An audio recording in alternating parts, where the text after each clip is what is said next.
بسم الله الرحمن الرحيم. مشاهدينا الكرام، متتبعي قنوات شبكة الإعلام العراقي، أسعد الله أوقاتكم بكل خير، وأهلا وسهلا مرحبا بكم هنا في افتتاح الجولة 22 من دوري نجوم العراق للموسم الكروي 2025-26، واللقاء الذي يجمع بين فريقي أمانة بغداد وضيفه نوروز هنا على ملعب شرار حيدر، هنا في ملعب نادي الكرخ والملعب الافتراضي لفريق نادي أمانة بغداد لاستضافة المنافسين في بطولة دور النجوم. فريق نادي أمانة بغداد صاحب المركز السابع عشر يسعى لتحقيق الانتصار الذي طال انتظاره، نعم، ويسعى للارتقاء في المناطق الدافئة البعيدة عن زحمة البقاء والهبوط، بينما نادي نوروز أيضا الذي يسعى للحفاظ على مستواه والذي تواجد وابتعد عن المناطق الخطرة والمؤدية إلى الهبوط، نعم، ابتعد وارتقى وهو الآن في المركز الثالث عشر، ولكن يسعى بقيادة والي كريم أن يحقق انتصار جديد يضاف في طبعا إحصائيات هذا الفريق الذي حصد الانتصارات ب8 مناسبات. فريق نادي نوروز اليوم يدخل بتشكيلة الفريق المتكونة من جومان أحمد بحراسة المرمى، إلى جانب جوشو أكابوتجي، حسن عاشور، أوجلين مارسيك ومحمد دراور، إلى جانب حسام مالك، أحمد إيسيا وراهو يوسف، بول كومو لافي، نيتو أكارا وكلاودو مارادونا، الثنائي البرازيلي الذي يقود الضلعة الهجومية لفريق نادي نوروز. فريق نادي أمانة بغداد بقيادة وسام طالب، بحراسة المرمى عمار علي، إلى جانب جاميرسون النيفيز وأحمد عبد الحسين، أيمن رزيج، والقائد ميلاد فلاح ومويسيس آمور، إلى جانب حيدر سالم، حيدر حسين والحسن نعيم ومحمود أحمد، وأخيرا جبار كريم. بهذه الأسماء وبهذه العناصر يدخل الفريقين، ومن هناك المستشار الفني المدرب القدير ثائر أحمد، نعم، طبعا الاسم اللامع في دورينا والاسم الكبير وصاحب العقلية المميزة، والذي قدم وطبعا صال وجال مع نادي الطلبة والتتويج التاريخي، خاصة في موسم 2001-2002 في بطولة الكأس والسوبر والدوري. إذا يتواجد من هناك، وأيضا بقيادة المدرب وسام طالب، 27 سنة مع فريق نادي أمانة بغداد، 27 سنة عاصر المدربين من جمال علي، من عصام حمد، من أحمد خلف سولن، لا أيضا طبعا المدرب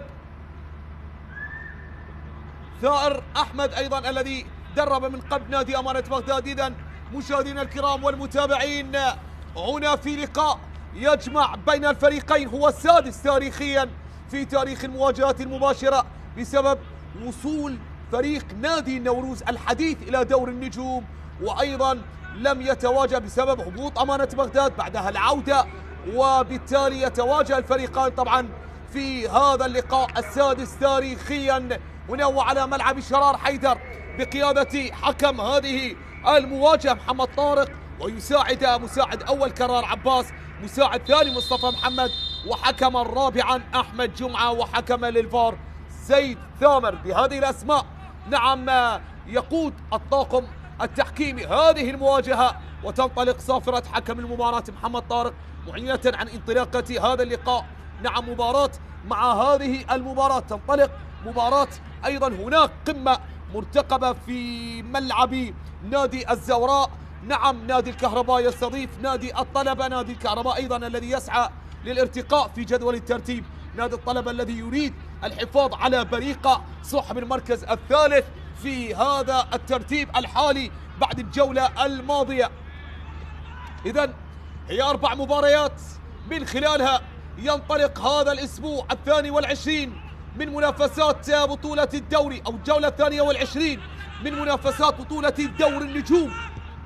أنتم أيضا على موعد مع مباريات، نعم، وقمم جماهيرية اليوم في مواجهتين يختتم من خلالها اليوم الأول من هذه الجولة في تمام الساعة 11:15.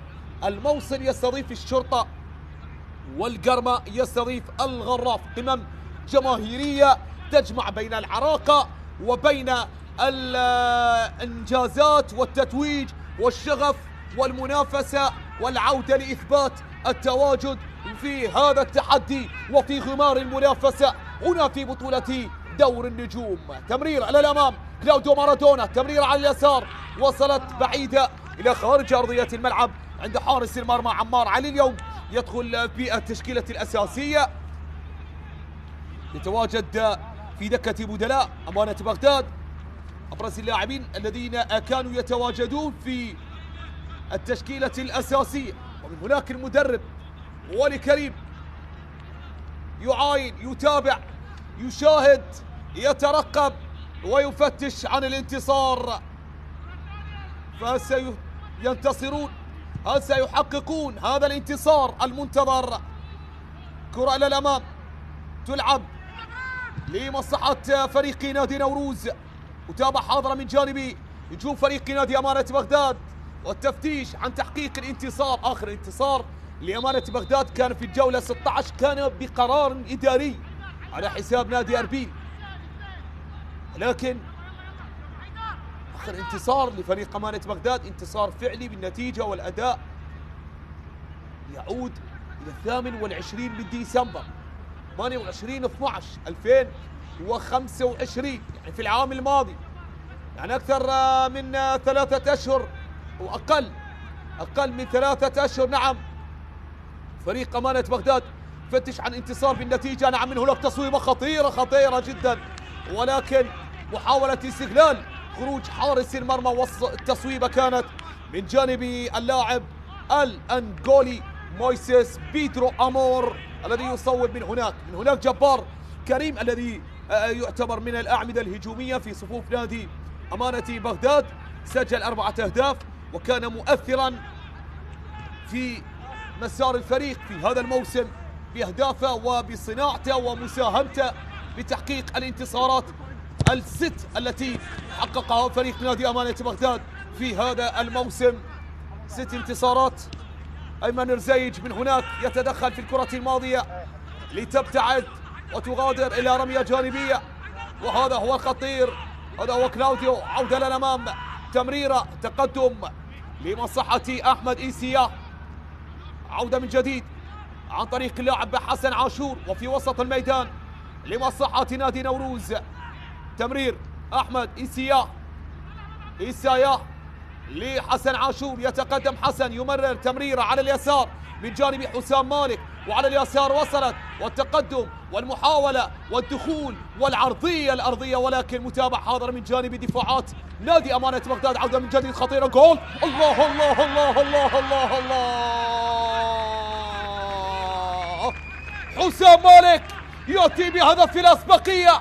حسام مالك نعم لا يمهل المنافسين إلا 5 دقائق حتى يسجل أول الأهداف.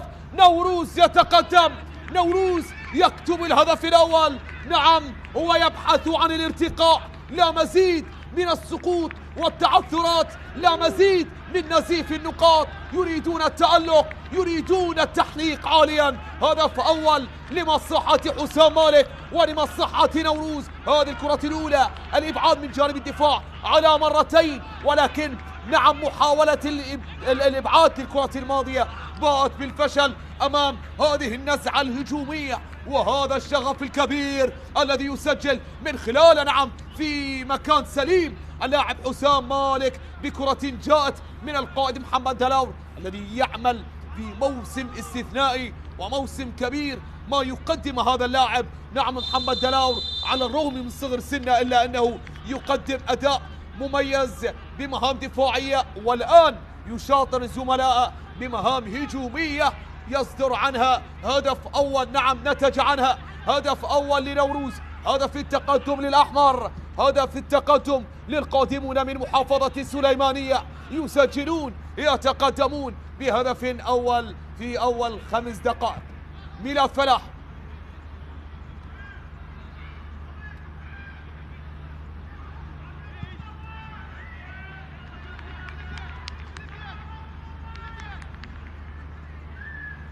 أسرع أهداف الجولة، أسرع أهداف الجولة. نعم ستكون أيضا جولة واعدة بالأهداف الجميلة والمباريات المثيرة والسيناريوهات المجنونة كما شهدت هذه السيناريوهات نعم الجولة الماضية التي شهدت سيناريوهات وأحداث مثيرة جدا ومنافسة قوية وأيضا أهداف أكثر من رائعة شهدت الجولة الماضية. عودة من جديد أيمن رزيج، تمرير في وسط الميدان على اليسار، وصلت لمحمود أحمد. عودة من جديد جانب أيمن رزيج إلى رمية جانبية.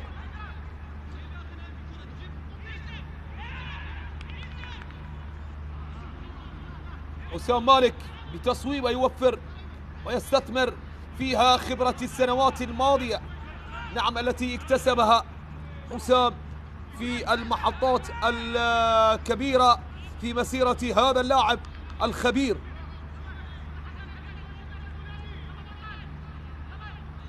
سجل يدون أول الأهداف قادم من نفط البصرة بسنوات ماضية مع فريق نادي نفط البصرة، سنوات مميزة قضاها وكان قائدا رقم 10 في صفوف نادي نفط البصرة فرسان الجنوب.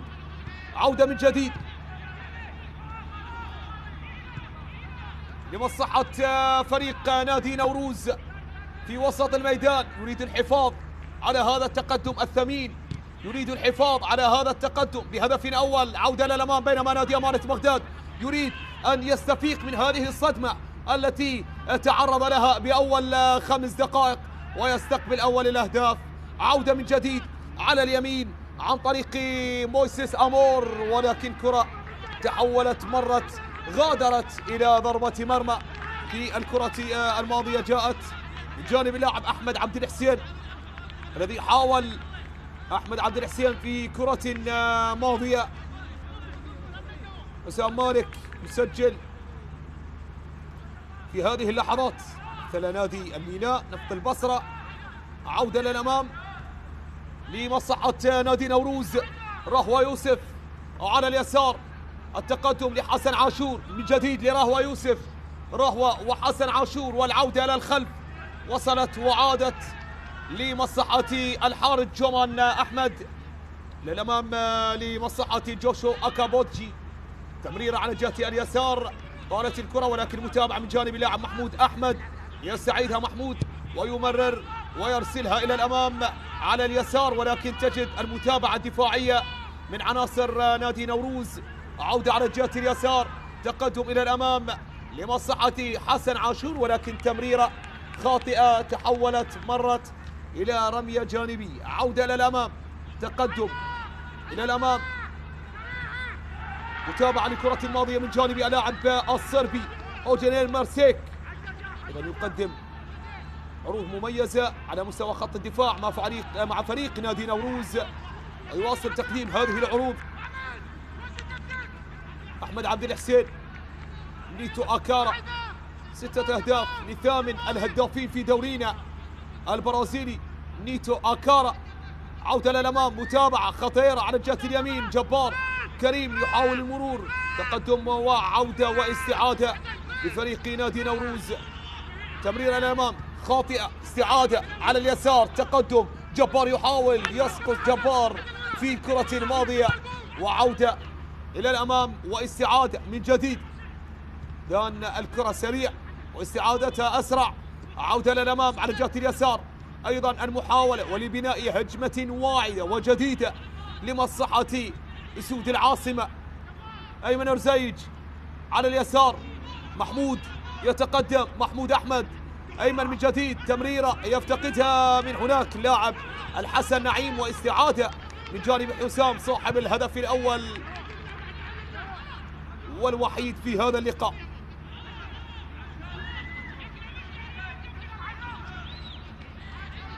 رمية جانبية تلعب لصالح جوشو للنيجيري، تمريرة إلى الأمام لصالح فريق نادي نوروز. 10 دقائق مرت وانقضت من شوط أول، فاجأنا به فريق نادي نوروز ليسجل أول أهدافه في الدقيقة 5.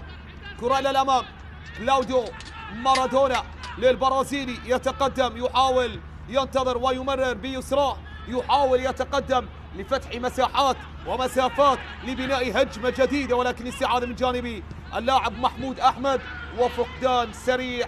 هذا ما شاهدناه والتمسناه في دقائق المباراة منذ انطلاقة صافرة حكم المواجهة محمد طارق، وحتى الآن الفقدان السريع للكرة والاستعادة السريعة. أيضا تمرير على الجهة اليسار، انطلاقة سريعة سريعة سريعة، استعادة من جانب كلاوديو مارادونا، يحاول البرازيلي ابن السامبا يتقدم، عرضية، محاولة رأسية، ولكن الدفاع والمتابعة في الكرة الماضية. عودة من جديد، تمريرة بعيدة على اللاعب أيمن أو محمود، تمريرة بعيدة كانت من اللاعب الحسن نعيم، بعيدة على اللاعب محمود أحمد لتغادر وتمر إلى رمية جانبية.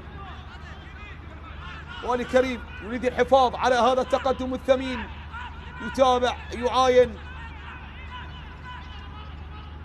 درب النجف، درب الكهرباء، أيضا درب نوروز في فترة من الفترات في موسم 2022-23، ولكن في 7 مباريات فقط.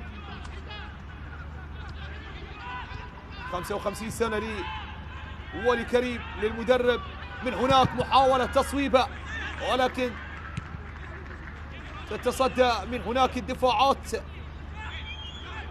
عودة من جديد، عودة على الجهة اليمنى محمد دلاور، ولكن كرة غريبة وعجيبة إلى الخارج، تحولت ومرت إلى خارج أرضية الملعب.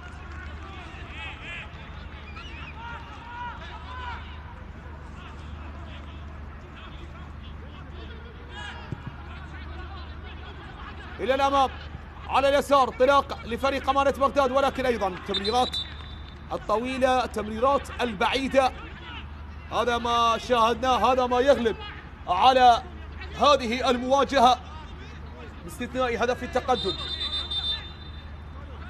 نادي أمانة بغداد على ملعب شرار حيدر 9 مباريات، وعلى ملعب الشعب مباراتين، وهذه هي الملاعب التي تعتبر هي الملاعب الافتراضية لفريق نادي أمانة بغداد الذي استضاف بها المنافسين. كرة للأمام، استعادة لأمانة بغداد، تمريرة، ولكن متابعة للكرة الماضية والقطع والعودة من جديد، تصويبة، ولكن تصل سهلة عند حارس المرمى جومان أحمد، سهلة عند جومان أحمد. الكرة الماضية تصويبة ومحاولة نادي أمانة بغداد، سهلة عند جومان أحمد قادم من نادي الرمادي. عودة على اليسار محمود وأيمن، ونقلات على الطرف الأيسر من ملعب المباراة، ما شاهدناه في أو بين هذا الثنائي. عودة للأمام، تمرير على اليسار، انطلاقة إلى الأمام، محاولة المرور والغير ناجح من جانب حيدر حسين، بمتابعة ورقابة حاضرة من جانب دفاعات نادي نوروز وإلى خارج أرضية الملعب. هذا هو اللاعب مويسيس بيدرو أمور، يحاول الأنغولي في الكرة الماضية.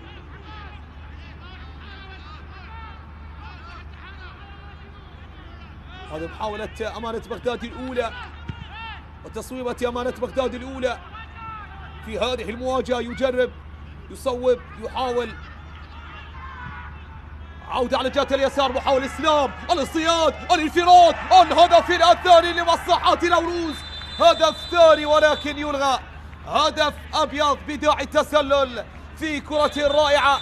نعم كانت على مستوى الكنترول، ولكن محمد طارق حتى الآن يريد التأكد، يريد التأكيد من جانب الفار. هذه الكرة نعم، هذه الكرة الماضية سنعاين حتى الآن ننتظر التصديق على صحة الهدف أو التصديق على قرار الحكم المساعد براية وتسلل على اللاعب نيتو أكارا البرازيلي بعملية اصطياد وارتقاء وكنترول عالي في الكرة الماضية والانفراد. ولكن هل سيتم اعتماد الهدف أم سيلغى؟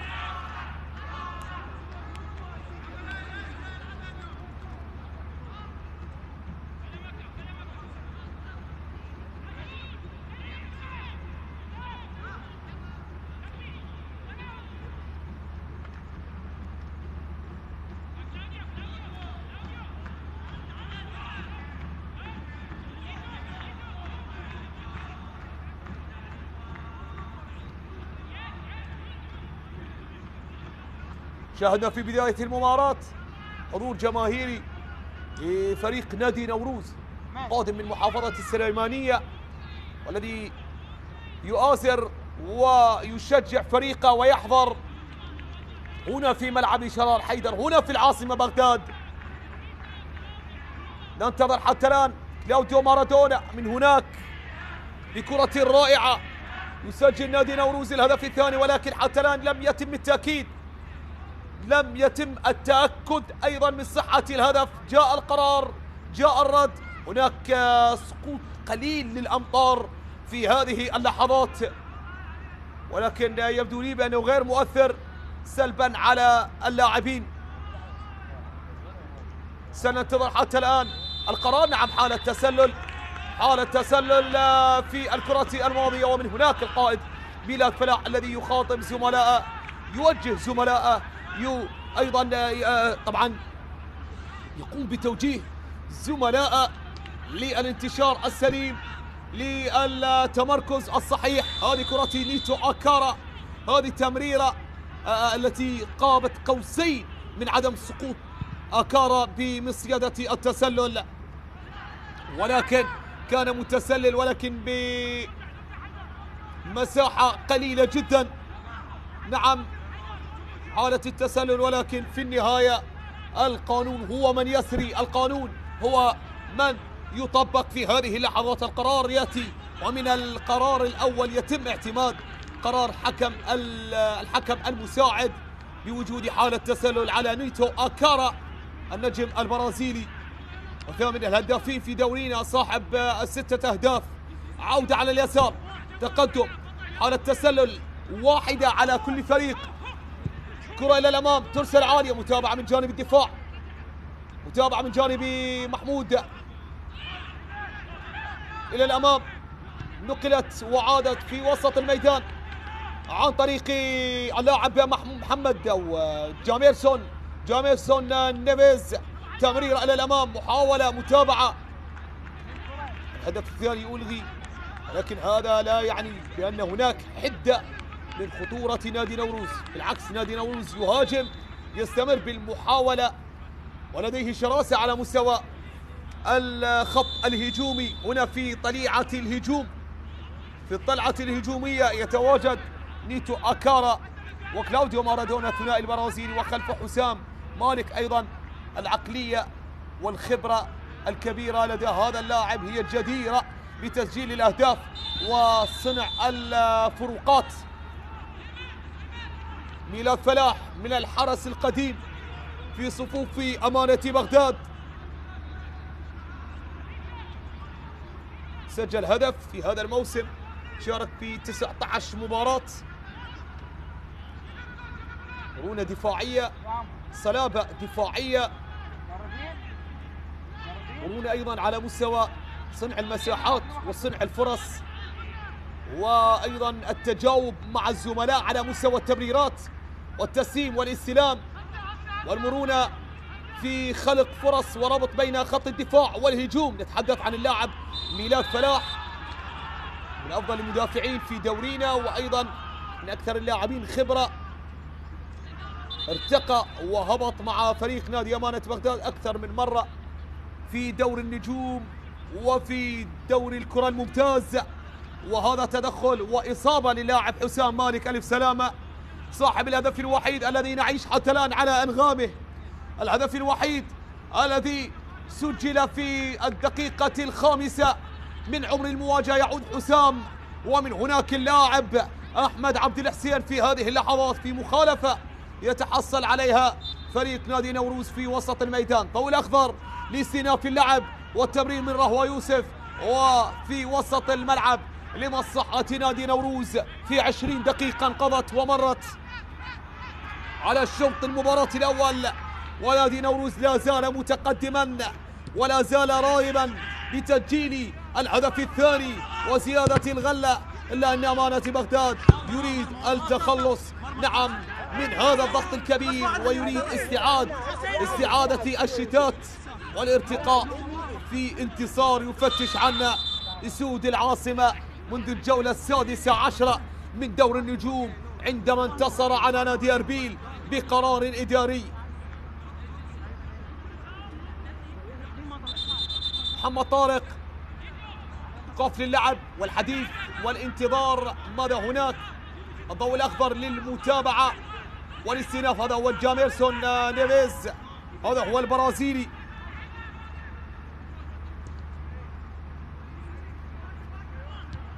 ثلاثة لاعبين برازيليين في هذه المباراة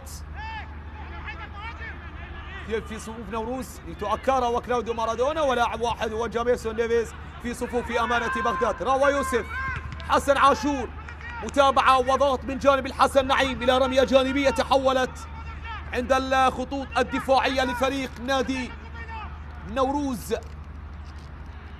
في هذه اللحظات. تجارب مميزة للاعب حسن عاشور وصولا إلى نادي نوروز. نعم، قادم من نادي الطلبة، مثل أربيل، مثل الزوراء والشرطة. عودة من جديد، عملية التشتيت من جانب حسن سالف الذكر. نعم، محطات جيدة جدا لهذا اللاعب حسن عاشور. أيضا مثل القرمة، مثل الكهرباء، وانطلق من نادي السماوة. توج مع نادي الشرطة بلقب الدوري موسم 2021-2022. عودة من جانب اللاعب أحمد إيسايا من جديد. عودة للأمام من جانب النيجيري، يتقدم، يفتش عن الزملاء، ينتظر ويعود إلى الخلف لمصلحة حسن، لمصلحة عاشور. تمرير إلى الأمام، محاولة، مراوغة، تقدم، فقدان للكرة وقطع واستعادة سريعة من جانب دفاعات نادي نوروز. عودة في وسط الملعب، استعادة للأمام، محاولة، تمريرة، انفراد، تقدم، جول جول جول جول جول جول. الهدف الثاني لمصلحة نوروز، وهذه المرة اللاعب بول كومولافي نعم سجل وكان متسللا في الدقائق الماضية، والآن يسجل، يدون، يعود من جديد ليصل إلى مرمى عمار علي ولأمانة بغداد ليدون ثاني الأهداف لنوروز أمام هذا الحضور الجماهيري الوفي والحاضر والمؤازر لهذا الفريق العنيد والذي يفتش عن انتصار جديد. الفريق المجتهد والعائد من جديد، انفراد وتمرير وتصويبة من جانب النيجيري بول كومولافي يسجل ثاني الأهداف ويعود من جديد. الفار ألغى هدف كاموفلاجي نعم في الدقائق الماضية، ولكن عاد كومولافي ليسجل، ليدون، ليعود من جديد ليسجل ثاني الأهداف لفريق نادي نوروز ويضاعف النتيجة ويسجل ويعمق من جراح نادي أمانة بغداد. ثاني الأهداف يسجل في هذه اللحظات نادي نوروز في لقطة سليمة. نعم، لا عودة للفار ولا معاينة للكرة الماضية. نعم، يسجل الهدف الثاني لمصلحة نادي نوروز. إلى الأمام،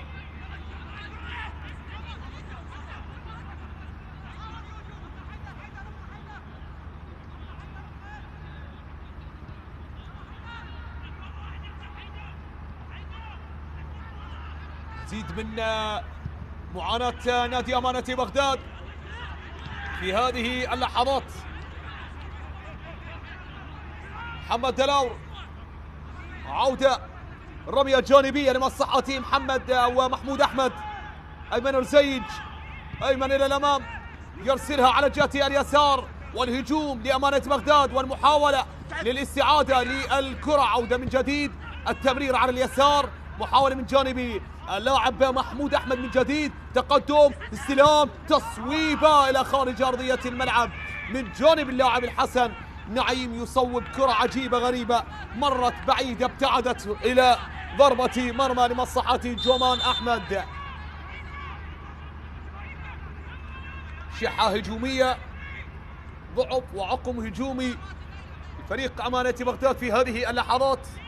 فتش عن محاولة حقيقية وفرصة خطيرة على مرمى جومان وعلى مرمى فريق نادي نوروز. ماذا هناك؟ ننتظر. هناك حديث بين حكم الفار زيد ثامر وحكم الساحة محمد طارق فيما يخص الحالة الماضية. ماذا هناك؟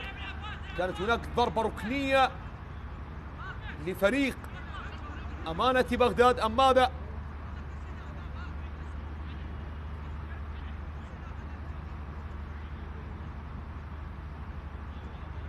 حتى الآن الحديث مستمر مع الحكم. لعب هذه الكرة الماضية، كانت هناك ركلة جزاء أم ماذا؟ لامست يد اللاعب، نعم، المدافع جوشو أكابوتجي. زيد ثامر حتى الآن حديث مستمر، يحاول وجود حالة ركلة جزاء أو لمسة يد على لاعب جوشو أكابوتجي المدافع النيجيري في صفوف نادي نوروز. بما يخص الكرة الماضية ننتظر ونتابع، نعاين في هذه اللحظات.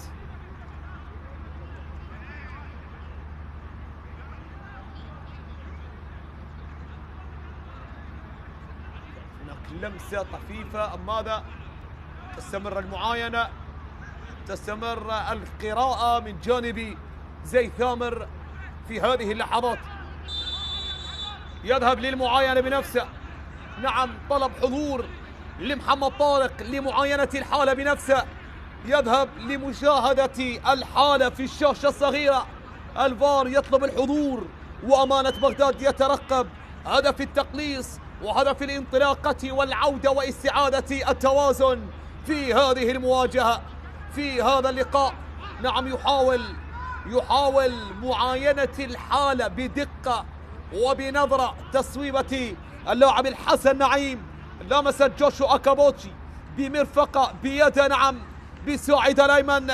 سنشاهد ونتابع حتى الآن، المعاينة مستمرة والفار حتى الآن قيد المعاينة للحالة الماضية.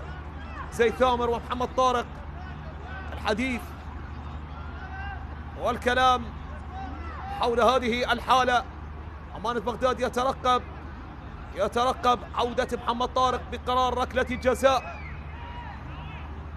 ونوروز ينتظر ضربة المرمى.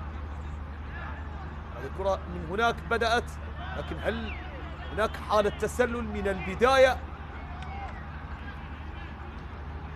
هذه الكرة من هناك تمرير، ومحمود حاول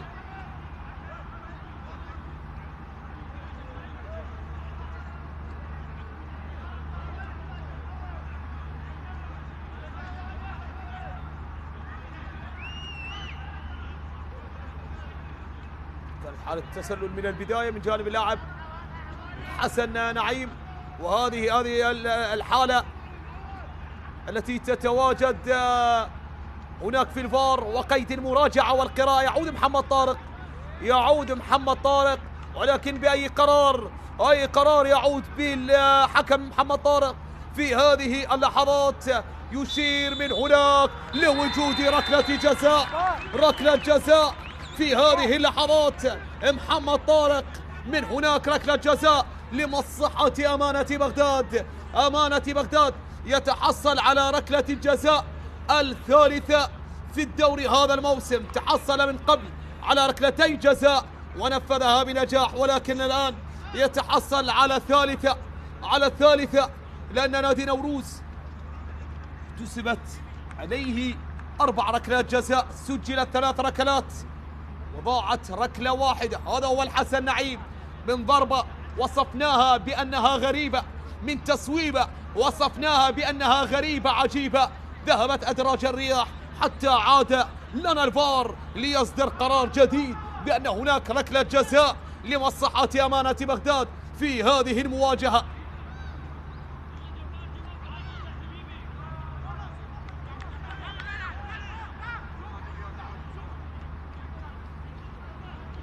ركلة جزاء. إذا المشاهدين الكرام ننتظر، نتابع، نعاين. يتقدم جبار كريم للتنفيذ 4 أهداف هذا الموسم.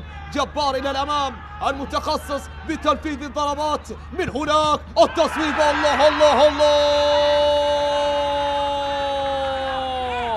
ولكن جومان يحافظ على هذا التقدم الثمين وعلى نظافة الشباك، يريد التحليق عاليا بهذا الانتصار، يريد الحفاظ نعم على هذا الانتصار الثمين للعودة إلى السليمانية بنقاط كاملة، بنقاط 3 ثمينة، وأمام جبار المتخصص. نعم فريق أمانة بغداد يهدر ركلة الجزاء الأولى هذا الموسم، سجل من قبل ركلتين ولكن يهدر الثالثة في هذه اللحظات. جومان يتصدى، يتألق في الكرة الماضية، يتصدى للحفاظ على نظافة الشباك ولأداء كامل ثابت 10 على 10، هكذا يقول لفريق نادي نوروز. دفاعات صامدة وخط هجوم جيد، ولكن نادي أمانة بغداد يسعى للعودة من جديد، وهو دائما ما علمنا وشاهدنا، طبعا شاهدنا عوداته والسيناريوهات الرائعة التي يمكن أن يعود من خلالها في دور النجوم.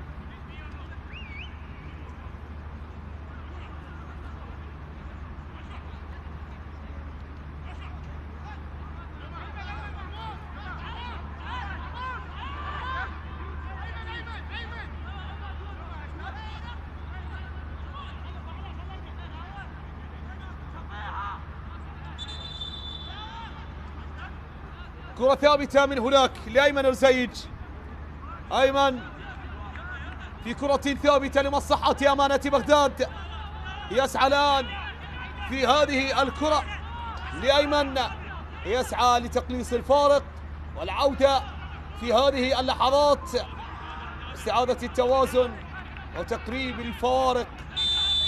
من هناك أيمن رزيج، تصويبة خطيرة ولكنها مرت، تصويبة مرت ذهبت إلى ضربة مرمى لجومان أحمد لمصلحة نوروز.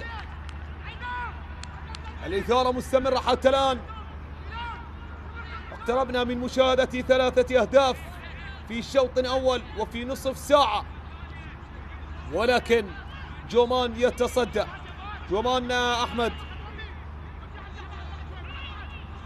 لديه مباراة واحدة بالشباك النظيفة، وهذه المباراة الثالثة للجومان.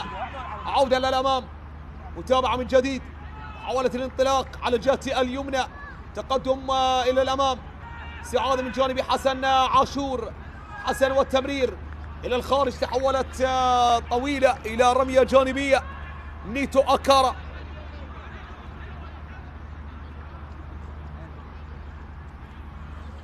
أمانة بغداد القادم من خسارة أمام نفط ميسان في يوم الجمعة الماضي في ملعب ميسان.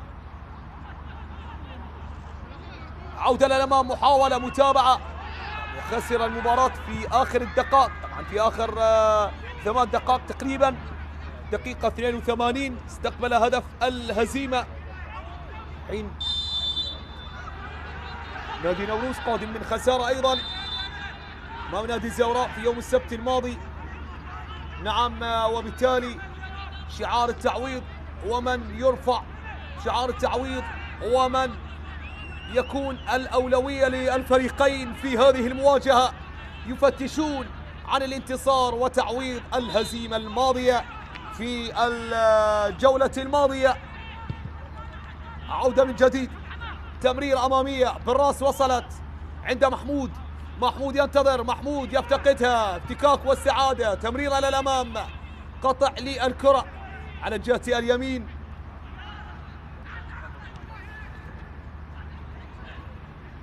في وسط الملعب لمصلحة موسيس بيدرو، بيدرو إلى الأمام، تقدم، نقل على الجهة اليمين، وصلت حسن عاشور، أسام مالك، أسام والعودة ليوسف، يوسف روى يوسف وحسن، والنقلات المستمرة في خط الدفاع لنادي نوروز الذي يقدم أداء رائع حتى الآن.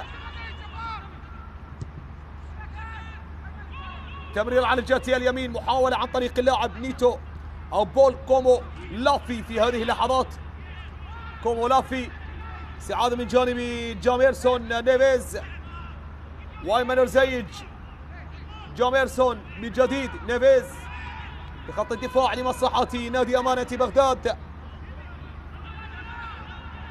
أمانة بغداد على ملعب 11 مباراة هذا الموسم، 9 مباريات على هذا الملعب، ملعب شرار حيدر، ومواجهتين في ملعب الشعب. 4 انتصارات لأمانة بغداد على ميدانه، وتعادلين و5 هزائم. سجل 14 واستقبل 14.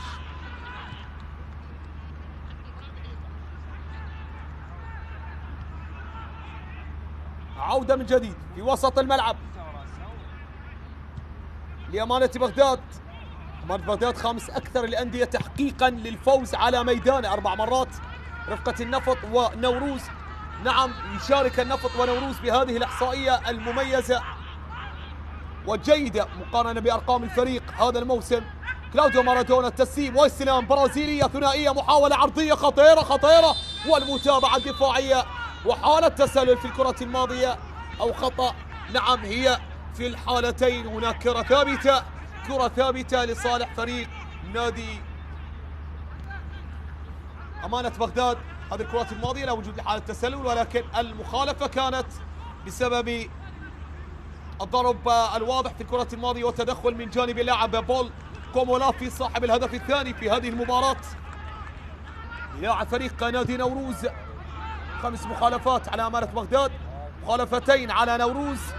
عودة في وسط الملعب، مباراة تحضر فيها الأهداف، تحضر فيها الفرص، ومن هناك المحاولة تقدم، تمريرات في العمق الهجومي. هذا ما شاهدناه، هدفين في المباراة وحتى الهدف الملغي جاءت تمريرات الأهداف في العمق، التمريرات في العمق من خلالها عانت دفاعات نادي نوروز أو أمانة بغداد. ضرب الدفاعات نعم بالتمريرات البينية، تدخل وإصابة للاعب جبار كريم. ألف سلام لجبار في الكرة الماضية، في احتكاك واضح في الكرة الماضية، وبطاقة صفراء على اللاعب جوشو أكابوتجي. إذا المدافع النيجيري يتحصل على البطاقة الصفراء الأولى في هذه المواجهة.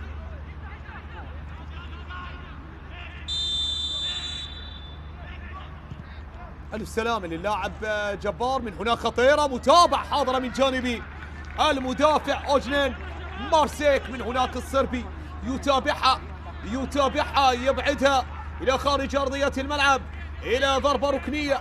محاولة من جانب جيفرسون نيفيز في الكرة الماضية، محاولات مستمرة. الضربة الركنية، المحاولة لأمانة بغداد، المحاولة المستمرة. الآن بدأ أمانة بغداد يهاجم، بدأ يعرف ويدرك خطورة الموقف في جدول الترتيب. المركز عم 17 تواجد نفط ميسان خلفه، والنجف والقاسم. نعم، في المركز 18 نفط ميسان، أيضا الفريق الذي يعاني ويريد أن يرتقي. أيضا يتواجد الكهرباء والموصل في طبعا مواقف وفترة صعبة جدا تمر بها هذه الأندية من عدم الاستقرار في الأداء في وسط الملعب. إذا المنافسة أيضا ليس فقط على لقب الدوري، نعم، في مصاف الكبار، بل أيضا المنافسة على البقاء والهبوط. من هناك يشكو من إصابة بول كومولافي النيجيري في هذه اللحظات. كرة للأمام، تمرير على الجهة اليسار، استعادة من مارسيك والإبعاد من جانب جومان أحمد وإلى خارج أرضية الملعب. تحولت، مرت وانتقلت إلى رمية جانبية. يعود تابع في هذه اللحظات كومولافي هذه الكرة الماضية، واحتكاك بينه وبين اللاعب أيمن رزيج في اللقطة الماضية. هذه الكرة الماضية والالتحام والعودة من جديد على اليسار في آخر 5 دقائق من شوط المباراة الأول. إلى الأمام، التقدم، المحاولة تصويبة، ولكن التصدي من جانب الدفاع والعودة من دفاعات نادي أمانة بغداد إلى الطلعة الهجومية، إلى المحاولة لأمانة بغداد التقدم، المحاولة، الاستعادة إلى الأمام، النقل على اليسار، الدخول والاستعادة والإبعاد من جانب اللاعب رهوة يوسف، يبعدها رهوة بروح قتالية، ومن هناك عدم الرضا على زملائه، يريد العودة والتمركز السليم، يريدون الحفاظ على هذا التقدم، بينما أمانة بغداد بدأ يحاول أكثر. نعم، نزعة هجومية تزداد أكثر من جانب نادي أمانة بغداد، يسعى من خلالها لتقليص الفارق، للعودة، للتعويض، نعم، ولتدارك الموقف الخطر الذي يمر به الفريق في هذه اللحظات. عودة من جديد في وسط الملعب، في أقصى اليسار، تمريرة خطيرة متابعة من جانب الدفاع، الإبعاد من جانب الدفاع وإلى الخارج، تحولت، مرت إلى رمية جانبية لصالح فريق أمانة بغداد.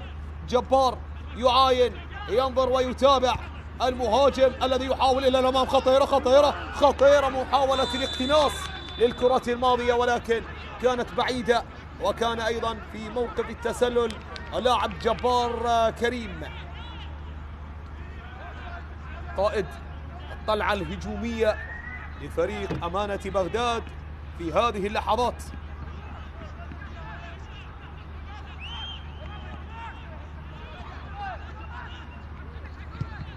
سجل هدف من ركلة جزاء في هذا الموسم على حساب نادي النفط.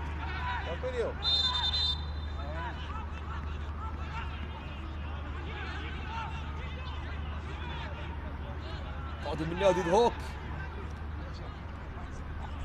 التحام في الكرة الماضية والسقوط للاعب محمود يسقط ويستغرب كلاوديو في الحالة على الحالة الماضية. إذا في ملعب الزوراء وفي المباراة التي تنطلق مع هذه المواجهة، نادي الطلبة يتقدم على نادي الكهرباء في كرة خطيرة ولكن عند حارس المرمى جومان. من هناك جومان يلحق بالكرة الماضية، يسبق جبار ويتحصل أيضا على مخالفة جبار، وأيضا اللاعب حيدر حسين، نعم هو حيدر الذي حاول في اللقطة الماضية ولكن جومان كان بتركيز أكثر، بمتابعة أكثر في الكرة الماضية. عودة من جديد، نقلة في وسط الملعب، تقدم رهوة يوسف، مررها وصلها، محاولة لمصلحة اللاعب بول لمصلحة محمد دلاور حسن، تمرير من جديد ورهوة يوسف يفتقدها، عودة للأمام على جهة اليسار لحيدر سالم، حيدر إلى الأمام، حيدر في كرة طالت وعادت ووصلت وانتهى بها المطاف عند الحارس جومان أحمد على اليسار لصالح فريق نادي نوروز إلى الأمام، نوروز في وسط الملعب، صافرة تأتي ومخالفة، بطاقة صفراء، نعم بطاقة صفراء أولى على عناصر فريق أمانة بغداد وعلى اللاعب مويسيس أمور في الكرة الماضية. لاعب مويسيس أمور تحصل على بطاقة صفراء في هذه اللحظات.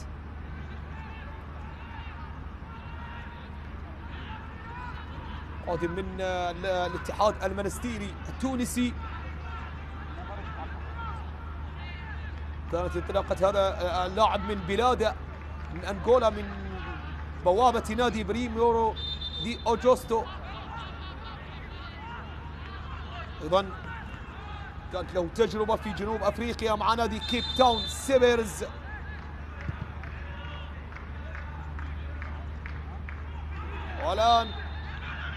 والآن يستقر مع فريق نادي نوروز. 5 دقائق كوقت محتسب بدلا للضائع في مباراة توقفت بسبب الفار وبسبب الأخطاء، ولكن بشغف كبير جدا للفريقين. نوروز من أجل الحفاظ على هذا التقدم الثمين للغاية، وأمانة بغداد من أجل استعادة الشتات ورفض السقوط والهزيمة الجديدة. عودة من جديد في وسط الملعب، التقدم إلى الأمام، المحاولة، التمرير، ولكن استعادة تأتي من جانب أيمن وزيج. قطعها أيمن، استعادها أيمن لصالح ميلاد فلاح. ميلاد في وسط الملعب، موسيس بيدرو على جهة اليمين، محاولة واستعادة. ميلاد فلاح في وسط الملعب، نقلة على جهة اليمين، نقلة أمامية. حسن عاشور يستعيد الأمور وفي وسط الميدان لصالح فريق نادي أمانة بغداد. تقدم على اليسار، محاولة نقلة من جانب جيميرسون نيفيز من هناك، والاستعادة راوى يوسف. راوى يوسف والسقوط في هذه اللحظات.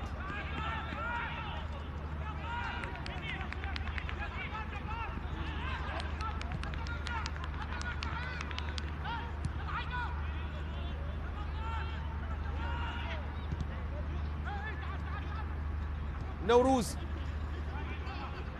لمحمد دراور، تمرير إلى الأمام في وسط الميدان. يوم أمس كانت كلمة لرجال الفريقين طبعا،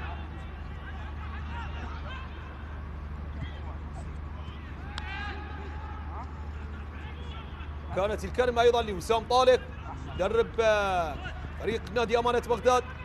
تحدث وسام طالب وقال بأن مباراتنا مهمة أمام فريق يقدم مستويات جيدة، كما أن مستواهم نعم الفني في تصاعد مستمر. وقال أيضا كابتن وسام بأن فريقنا جاهز لهذه المواجهة، وشخصنا نقاط القوة والضعف من أجل الاستفادة منها في قادم المباريات. سهلة عند عمار، نعم استفادة منها خلال اللقاء. قال إن عملنا خلال الأيام الماضية على تصحيح، عملنا على تصحيح الأخطاء في الأيام الماضية والعمل على رفع معنويات اللاعبين وتحفيزهم. كذا كان متفائل وكان يثق نعم بأداء اللاعبين. اللاعب محمد صباح لاعب أمانة بغداد كانت له كلمة وظهور يوم أمس في المؤتمر الصحفي، حيث قال بأن الفريق جاهز، وكان هناك عمل كبير خلال التدريبات الأخيرة على تصحيح الأخطاء، طبعا الأخطاء السابقة، وأيضا عازمون على تقديم أفضل ما لدينا من أجل تحقيق الانتصار والعودة بنتيجة إيجابية. ولكن نوروز يقلب المعطيات، نوروز وبقيادة ولي كريم الذي قال نعم بأن استعداداتنا لمباراة أمانة بغداد جاءت بجدول زمن ضيق، لكن مستوانا في التصاعد مستمر، وهذه المباريات الأخيرة قدمنا أداء ممتاز جدا ومنضبطا تكتيكيا. وأيضا قال بأن الأخطاء التي ظهرت مؤخرا هي أخطاء فردية وليست خللا في المنظومة الجماعية، وهذا دليل، هذه النتيجة دليل على ما تحدث عنه المدرب. نعم هناك انضباط عالي على المستوى الجماعي، العمل الجماعي من جانب فريق نادي نوروز في هذه الموقعة.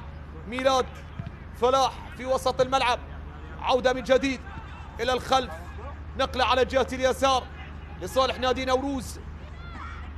حسام مالك وحسن عاشور، والعودة في مناطق الدفاع لفريق نادي نوروز، ونحن على أعتاب توديع الشوط الأول الذي انقضى وقت الأصلي، ونعيش على الثواني الأخيرة من وقت الإضافي.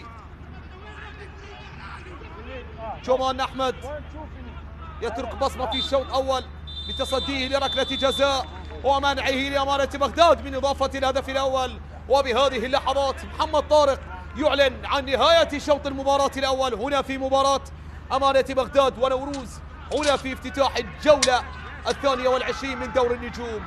نوروز ينهي الفصل الأول بثنائية نظيفة حملت توقيع لاعب حسام مالك والنيجيري بول كومولافي. مشاهدينا الكرام لا تذهبوا بعيدا، بعد الاستراحة لنا عودة لمتابعة الفصل الثاني من هذه المباراة. السلام عليكم ورحمة الله وبركاته.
محاولة الآن.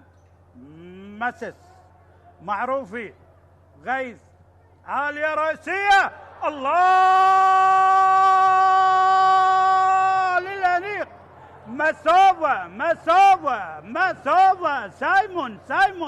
سايمون برأسية رائعة بشباك نادي القاسم. سجل الطلبة الأنيق عن طريق سايمون مسوفة يسجل ويفتتح التسجيل للطلبة. لاحظ الكرة، معروفي، الله للطلبة للأنيق. ذكرنا بالكبير حسين سعيد، ذكرنا بعلاء كاظم وبأهدافه الجميلة. الله، ذكرنا بيونس، ولو يونس لعب موسم وحيد اعتقد للطلبة في آخر لقب 2001. ذكرنا بالأسماء الجميلة للطلبة للأنيق.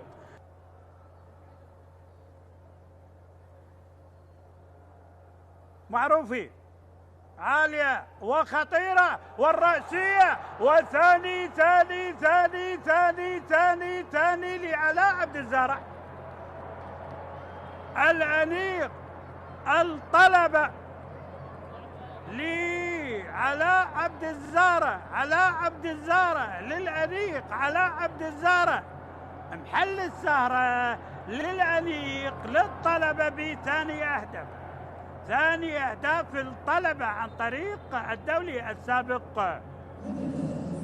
لاحظ علاء ورأسية رائعة،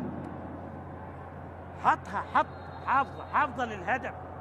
علاء عبد الزهرة مع الطلبة مع الأنيق، وبهذا الهدف الجميل سجل علاء.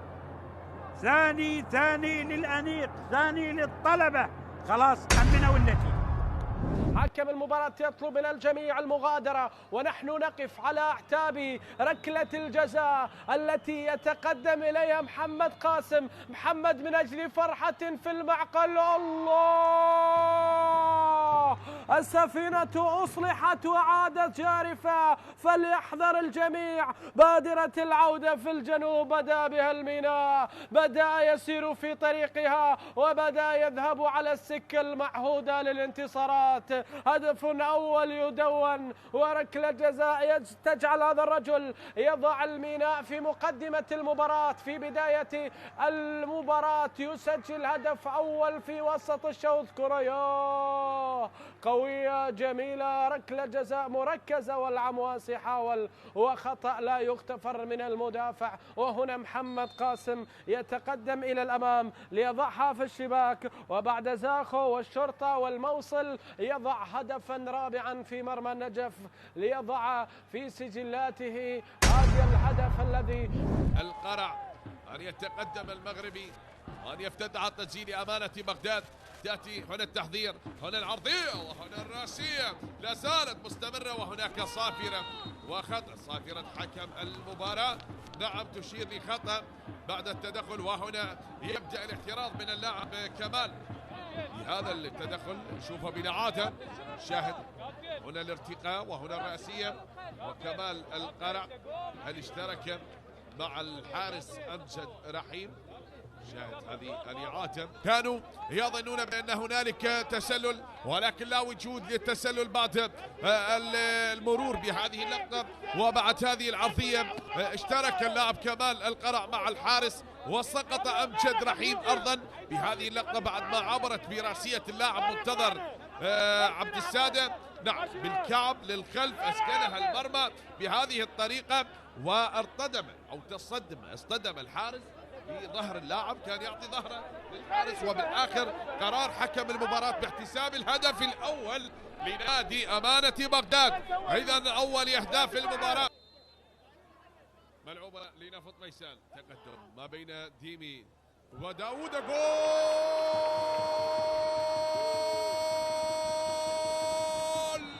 هنا حسين مطر براسية يمطر فيها شباك أمانة بغداد، براسية حسين مطر أسكنها المرمى وعدل نتيجة المباراة بكرة لا تصد ولا ترد من حسين مطر، يعدل نتيجة المباراة.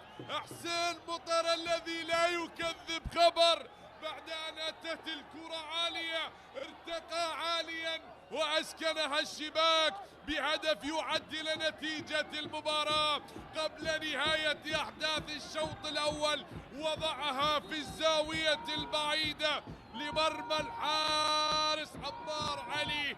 نعم هي بسقف المرمى وصعبة جدا كانت على الحارس عمار علي، تعدل نتيجة المباراة وتعيد المباراة. الهدف الثاني غاب عن أجواء المباراة، لا لنفط ميسان، الله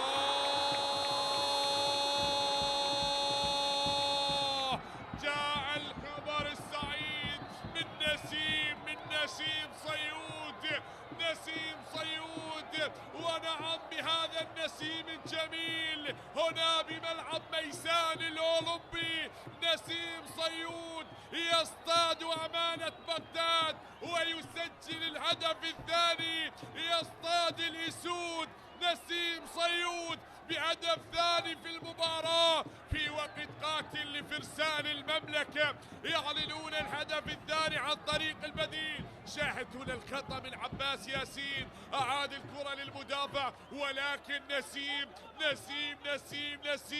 لن يكذب خبر، استغل سقوط اللاعب لامين سماته وتقدم التونسي، أسكنها المرمى وضعها في الزاوية البعيدة بكرة أرضية قوية يعلن فيها عن الهدف الثاني.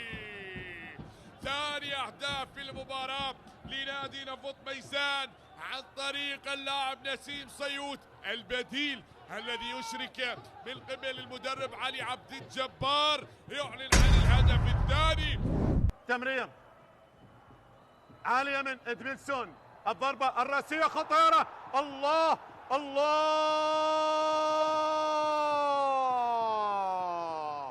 الصقور لمواصلة التحليق والتمسك في الصدارة. اي نعم، التمسك في الصدارة، صقور العاصمة في كل مكان وزمان، صقور العاصمة في كل مكان وزمان. اي نعم، لمواصلة التحليق والتمسك في الصدارة. اي والله، القوة الجوية وبضربة راسية عن طريق محمد جواد يسجل أول أهداف المباراة، يرتقي عاليا ليسجل أول أهداف المباراة.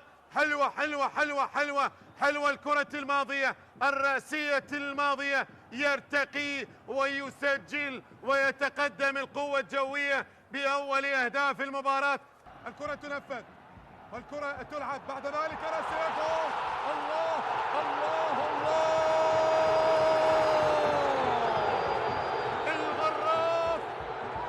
الغراف، هدف للسومر الغراف، هدف لأبناء ديقار الحضارة، هدف لأبناء ديقار الحضارة وسومر الأمور، هدف التعادل.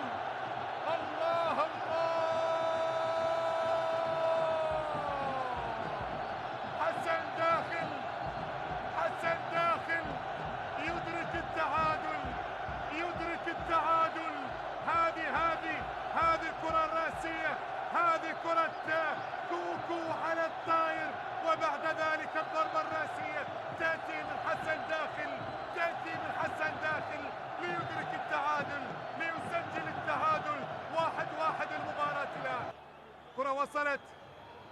وقاع يحاول فيها، وقاع يمرر تبادل الكرات، هذه خطيرة للقوة الجوية. الله الله،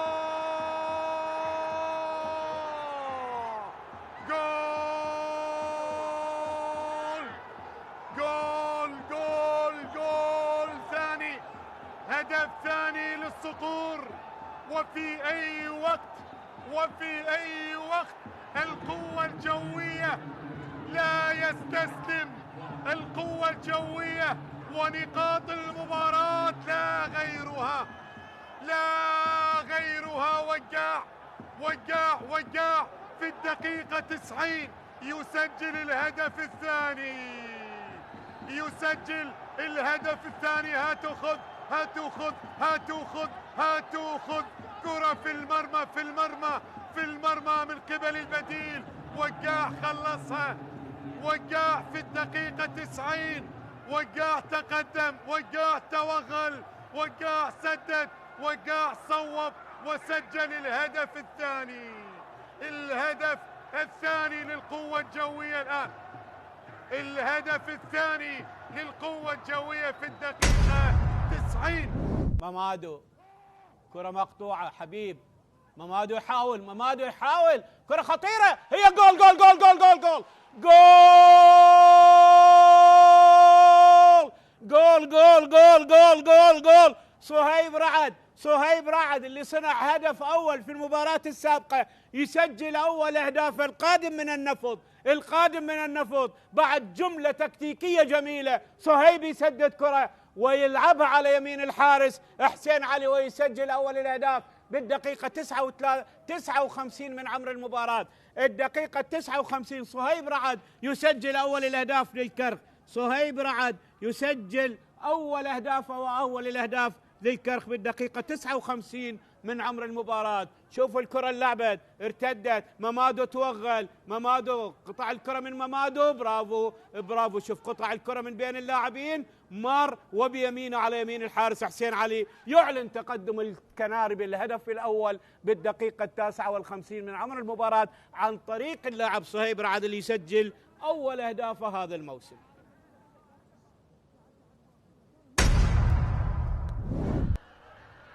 ركلة حرة لصالح ديالا، نلعب في الدقيقة 90. يا من تتابع وتشاهد قنوات شبكة الإعلام العراقي. ركلة حرة لديالا داخل منطقة الجزاء، يحاول على الأقل فريق ديالا أن يخرج متعادل، وهدف التعادل. هدف لفريق ديالا. أيمن محمود بديالا يعود، وهدف تعادل في الدقيقة 90. هدف التعادل في الدقيقة 90 لفريق ديالا، وعن طريق اللاعب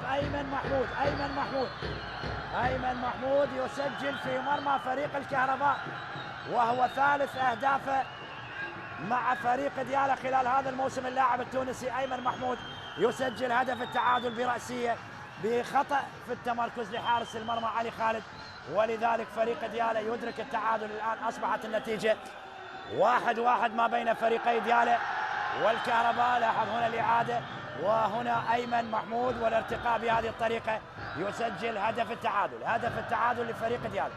هدف التعادل، لاحظ لا سجاد خليل ولا حارس المرمى علي خالد استطاعوا إيقاف اللاعب أيمن محمود من إدراك هدف التعادل في مرمى الكهرباء بمساعدة اللاعب والمدافع البوركيني سوميلا أوتارا. ركلة حرة غير مباشرة تنفذ هنا. مصطفى صلاح خطيرة، ممكن الثاني الكهرباء الثاني. مصطفى صلاح ويسجل هدف ثاني. هدف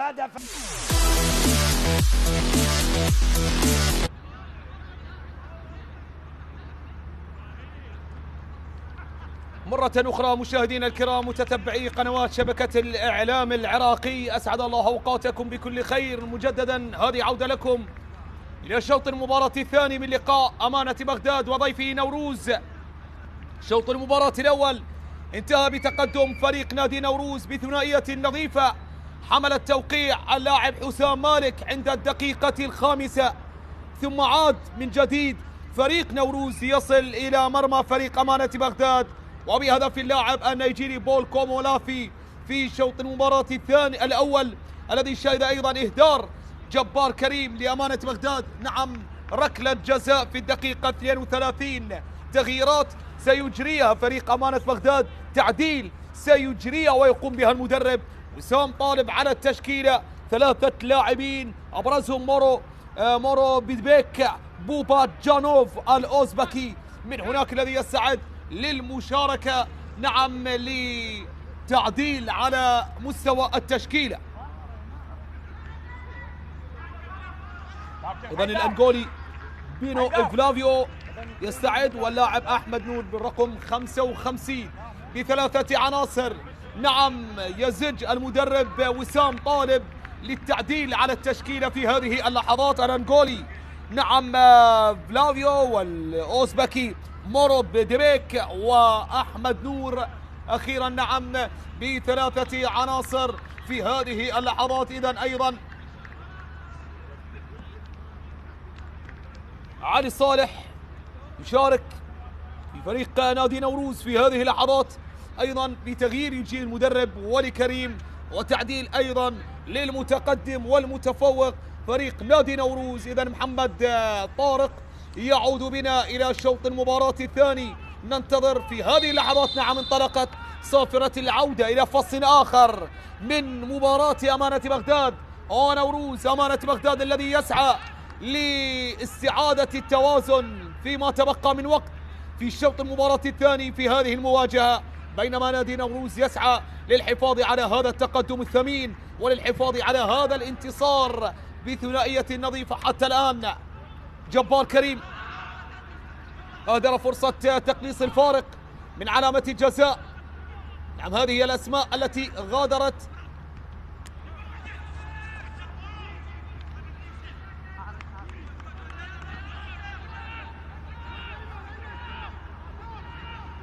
جاميرسون نيفيز وحيدر حسين والحسن نعيم، هذه العناصر التي غادرت بصفوف فريق نادي أمانة بغداد، في حين من غادر من فريق نادي نوروز هو اللاعب جوشو أكابوجي. في هذه اللحظات بديلا له شارك اللاعب علي صالح، نعم، ترك مكانه لعلي صالح. كرة من هناك، محاولة بطلعة هجومية على اليسار، محاولة من جانب جبار كريم، ولكن متابعة حاضرة من جانب اللاعب علي صالح بأول لمسات البديل الجديد. عرضية، محاولة بالراس، وصلت عند تشومان، سهلة عند تشومان، سهلة عند نوروز في الكرة الماضية. يتصدر المشهد اللاعب أو الحارس تشومان بتصديه لركلة الجزاء بمنعه لأمانة بغداد من تسجيل الهدف الأول.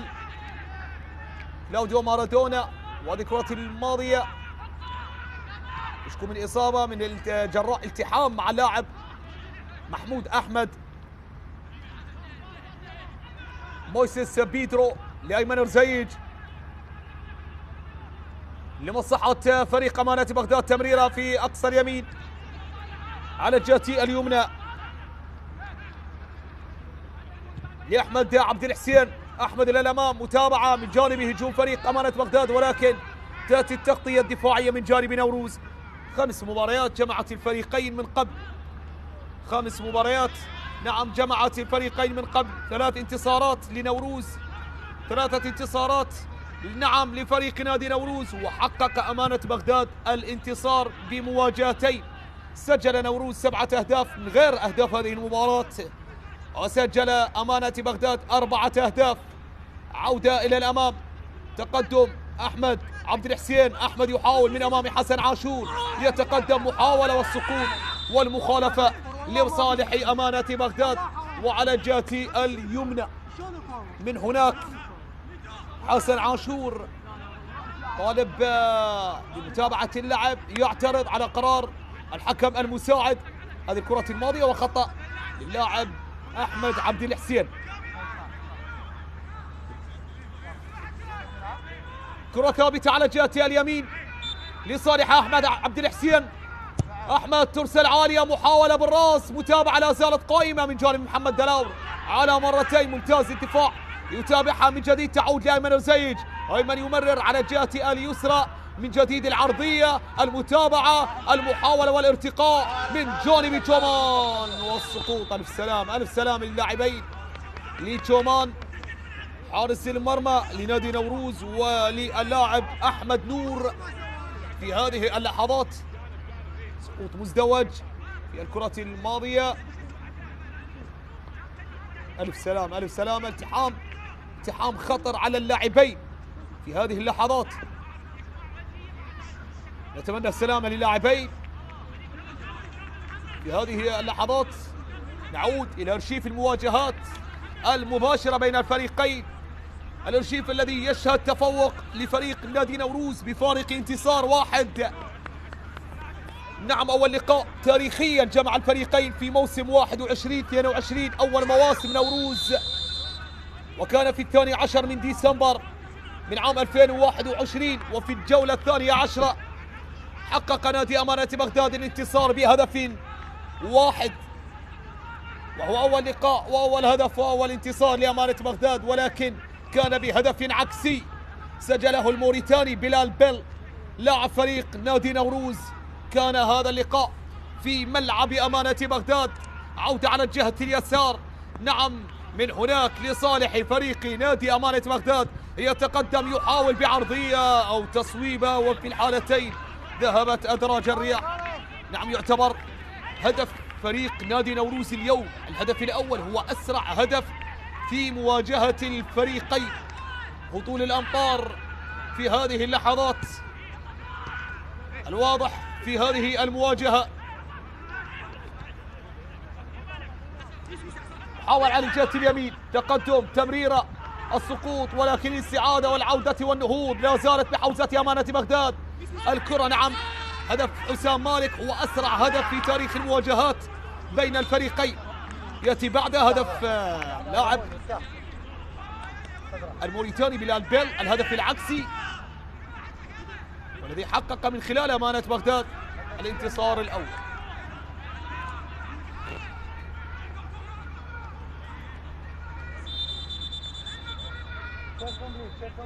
ولكن أول انتصار عن بالأهداف كان في لقاء الإياب في المرحلة الثانية في ذات الموسم في 13 من مايو 2022. حقق نوروز الانتصار بثنائية في ملعب السليمانية عن طريق النيجيري بنيامين آكور وأسورستوم. ضربة ركنية ترسل عالية بالراس، تبعد من جانب الدفاع. عودة من جديد ميلاد فلاح يستعيدها القائد، ومع رغبة من جانب حسام مالك. نعم، صدام الخبرة بين فلاح وحسام. عودة على الجهة اليمين،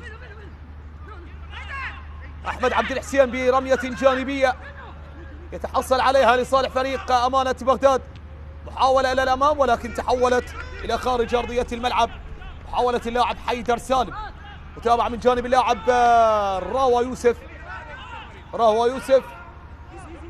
جانبية تلعب من أحمد عبد الحسين لبنى فلافيو وأحمد، والمحاولة على الجهة اليمين مع صراع ومنافسة ومخالفة لصالح أمانة بغداد، لصالح نيتو أكارا. عمل كبير يقدم نيتو أكارا، سجل في المباراة الماضية في مرمى نادي الزوراء.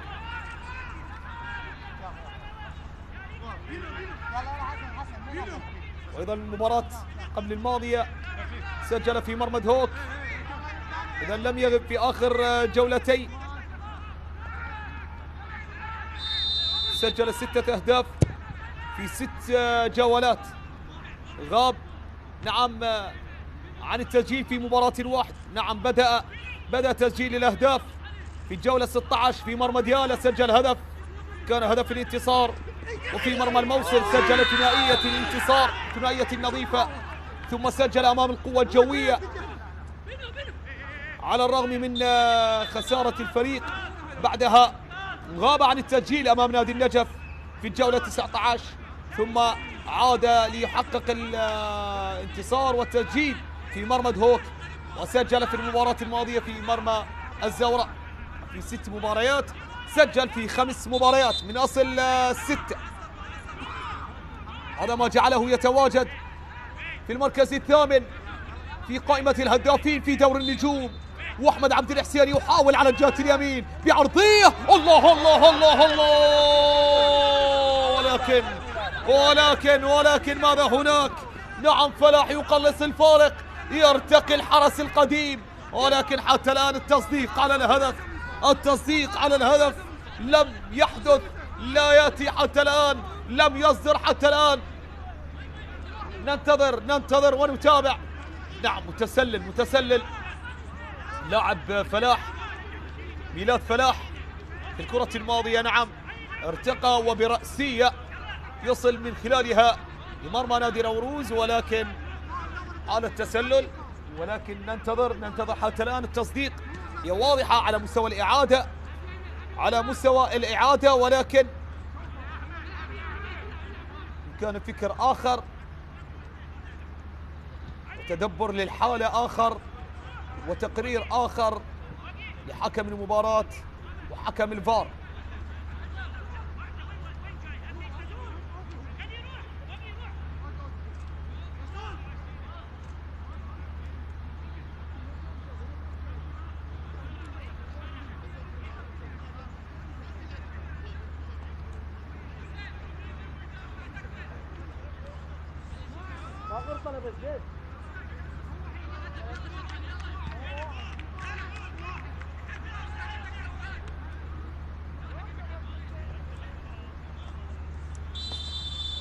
إذا نعم، حالة تسلل واضحة على اللاعب ميلاد فلاح، لم يتم اعتماد الهدف بسبب حالة التسلل في الكرة الماضية.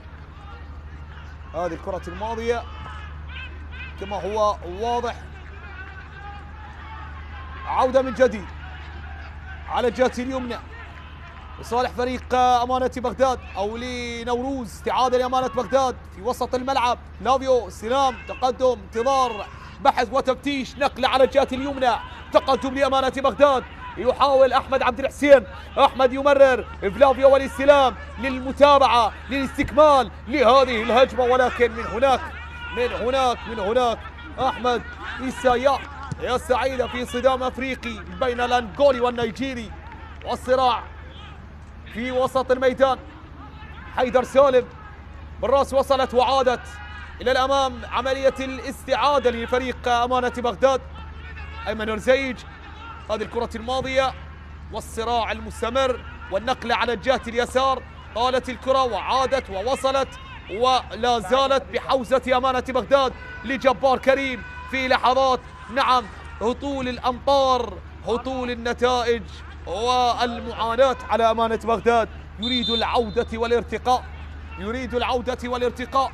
الفريق الذي قدم وأرفد الأندية الجماهيرية والمنتخبات الوطنية بالأسماء الكبيرة، فريق أمانة بغداد، الفريق الذي عاصرته أسماء كبيرة حلقت في سماء الإبداع والتألق.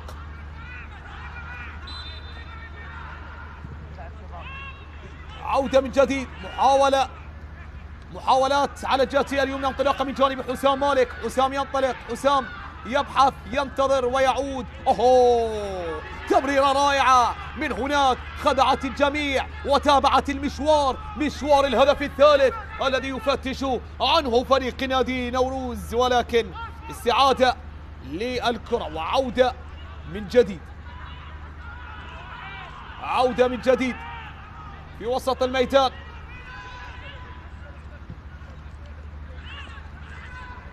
تقدم على الجهة اليمين، عودة لأحمد عبد الحسين. أمانة بغداد من أفضل الإنجازات موسم 2009 نعم 2008-2009 عندما حصد المركز الثاني في المجموعة الثانية، ثم خاض مباراة المركز الثالث أمام نادي دهوك وفاز نادي دهوك ليحصد نعم نادي أمانة بغداد المركز الثالث أو الرابع في الدوري بشكل عام. من المواسم المميزة لفريق أمانة بغداد موسم 2010-2011 عندما حصد المركز الثالث ب 47 نقطة، المركز الثالث خلف الزوراء والجوية. نعم، الزوراء والقوة الجوية. ومن هناك هطول الأمطار في هذه اللحظات والذي يزداد بشكل كبير في شوط المباراة الثاني على عكس ما شاهدناه في الشوط الأول. عودة في وسط الملعب من جديد.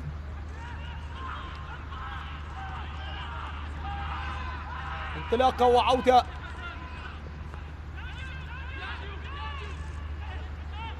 نادي أمانة بغداد 8 مرات هبط ثم عاد، آخرها موسم 2024 عاد.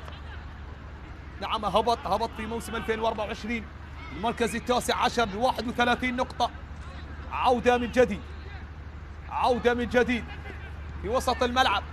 نقل على الجهة اليسار. مباراة الذهاب كانت في 22 من ديسمبر 2025. نعم، وفي الجولة الثامنة وفي ملعب نوروز حقق أمانة بغداد الانتصار بهدف واحد، حمل توقيع جبار كريم في آخر ربع ساعة على نهاية شوط المباراة الثاني. سجل وانتصر نعم لفريق نادي أمانة بغداد، يحقق ثاني المباراة أو ثاني الانتصارات. بالمناسبة هذا أول لقاء يجمع الفريقين في ملعب شرار حيدر. المباريات الماضية مباراتين في ملعب أمانة بغداد، مباراتين في ملعب السليمانية، ومباراة في ملعب نوروز، وهي المباراة التي جمعت الفريقين في المرحلة الأولى، وهي أول مباراة تجمع الفريقين في ملعب نوروز. عودة في وسط الملعب لصالح نادي نوروز من جديد. نادي نوروز 21 مباراة، لأن أمانة بغداد 20 مباراة فقط. لديه مباراة مؤجلة لحساب الجولة 18 أمام نادي الزوراء، التي سيخوض منافستها في يوم السبت 21 مارس في الجولة، طبعا لحساب الجولة 18 في ملعب الزوراء في تمام الساعة 7:30. نعم، تم تحديد مواعيد المباريات المؤجلة التي ستقام. طبعا 4 مباريات، مواجهتين في يوم السبت 21 مارس في هذا الشهر، ومباراتين في يوم الأحد الموافق 22 مارس. الشرطة نعم في يوم السبت الشرطة يستضيف النفط، والزوراء يستضيف أمانة بغداد بنفس التوقيت تمام الساعة 7:30. كرة للأمام، محاولة، المطالب بلمسة يد، متابعة حتى الآن على الجهة اليسار من جانب مورو دوبيك، من جانب الأوزبكي، تصويبة متابعة من دفاعات نادي نوروز لحسام مالك. نعود للمواجهات المباشرة طبعا المؤجلة التي ستقام وتم إعلان مواعيدها. أيضا مواجهتين في يوم الأحد 22 مارس، الموصل يستضيف زاخو في قمة جماهيرية، أربيل يستضيف الديالى أيضا في موقعة كبيرة بنفس التوقيت في تمام الساعة 7:30. لمسة يد ومحاولة، ولكن بمبدأ الأفضلية لحامل الكرة لأمانة بغداد الذي كان في وضعية هجومية خطيرة على مرمى فريق نادي نوروز.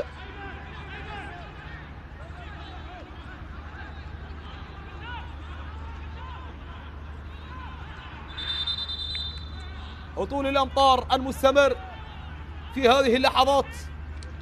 أكبر انتصار حقق بين الفريقين كان لحساب نادي نوروز ب3 أهداف مقابل هدفين في 4 من إبريل. نعم، في الموسم قبل الماضي. الماضي طبعا موسم من 23-24، وفي مرحلة الإياب حقق نوروز الانتصار ب3 أهداف مقابل هدفين.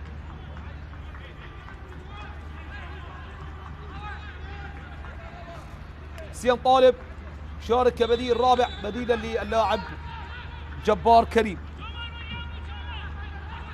في رابع تغيير يجي المدرب وسام طالب في هذه اللحظات. كرة ثابتة، أيمن وزيج المتخصص بالكرات الثابتة يسعى من خلال هذه الحالة، من خلال هذه المخالفة. أيمن من هناك تصويبة ولكن إلى الخارج، تحولت ومرت إلى ضربة مرمى. نعود إلى أكبر انتصار حقق في مواجهات الفريقين المباشرة، كان في الموسم قبل الماضي. في آخر لقاء جمع الفريقين دوري باستثناء اللقاء الذي جمع الفريقين في المرحلة الأولى. نعم، كان في ملعب السليمانية 4 أبريل 2024 بحساب الجولة 21. فاز نوروز 3-2 في مباراة مثيرة جدا.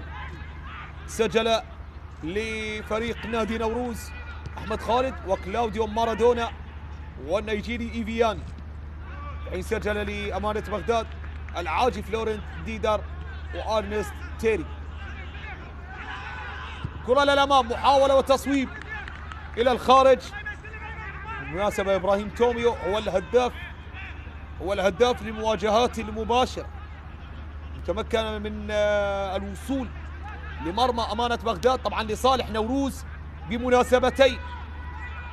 كان هذا في مباراة الذهاب في المرحلة الأولى في ملعب أمانة بغداد في 24 من نوفمبر من عام 2023، والموسم 23-24 سجل ثنائية نظيفة لنوروز حقق من خلالها الانتصار. بالمناسبة نادي نوروز انتصارين من الانتصارات الثلاث التي حققها على حساب نادي أمانة بغداد كانت بنتيجة 2-0 في موسم 2021-22 وفي موسم 23-24.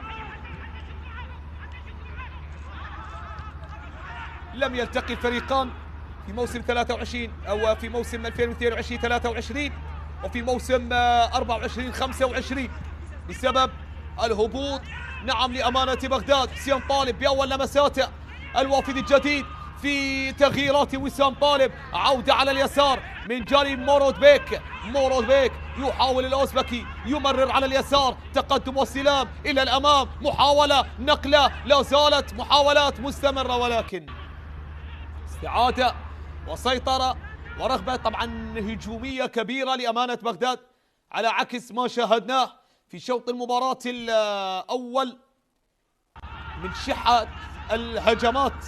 الآن يعود ويصل وبرغبة أكبر وبمحاولات أكثر في هذه الدقائق. عودة في وسط الملعب، نقلة على الجهة اليمنى، ميلاد فلاح، عملية الاستلام والتمرير في أقصى اليمين، تقدم إلى الأمام عن طريق اللاعب أحمد عبد الحسين بعرضية، محاولة ولكن جومان يتقدم يتصدى، وعلى مرتين جومان ودفاعاته يرابطون يدافعون يصمدون يحاولون عرضية، متابعة دفاعية، متابعة للكرة الماضية. عودة من جديد عودة على الجهة اليمنى لصالح أحمد عبد الحسين والتمرير في وسط الميدان. عادت ووصلت وانتقلت لكلاوديو مارادونا يواصل هذا التألق. نعم، الساحر البرازيلي كلاوديو مارادونا. 3 أهداف لكلاوديو مارادونا في هذا الموسم. سجل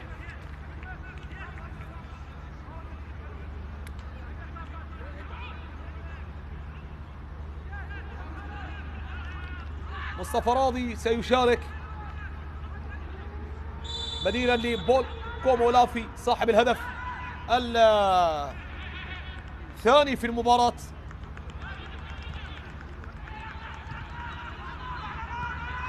هذه الكرة الخطيرة، أحد أخطر كرات أمانة بغداد في المواجهة. تدخل أيضا جومان، منعها جومان وتابعها بعد ذلك مورو دوبيك، ولكن التصدي والمرابطة الدفاعية. عودة من جديد لحسن، تمرير على الجهة اليمنى من كلاوديو مارادونا من جديد، تقدم إلى الأمام محاولة عرضية ولكن متابع حاضر من جانب الدفاع. عودة من جديد والتحضير، راهو يوسف ونيتو أكارا ونيتو، ولكن من هناك السقوط والمخالفة لأحمد عبد الحسين.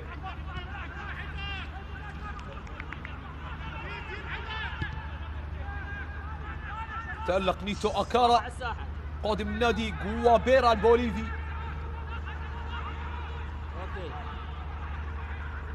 جاء انضم حديثا لنادي نوروز، موسم رائع يقدم ايضا نادي نوروز بقيادة المدرب والي كريم.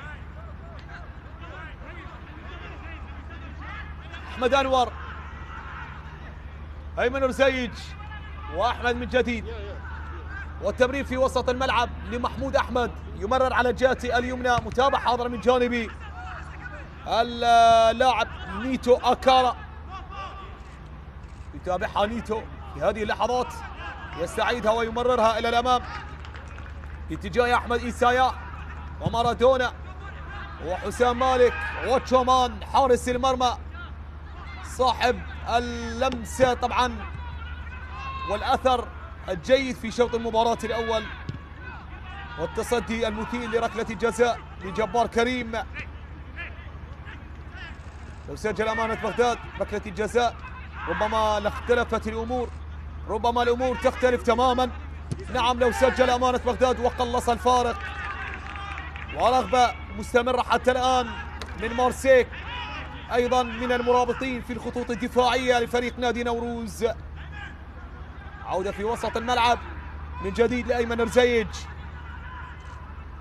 أيمن إلى الأمام، أيمن تلعب إلى الأمام، نقلة محاولة متابعة من جانب الدفاع، عرضية من جانب دفاعات نادي نوروز لا زالت قائمة حاضرة حتى الآن برغبة مزدادة من جانب فريق أمانة بغداد، ولكن في النهاية صافرة محمد طارق تعلن عن وجود خطأ.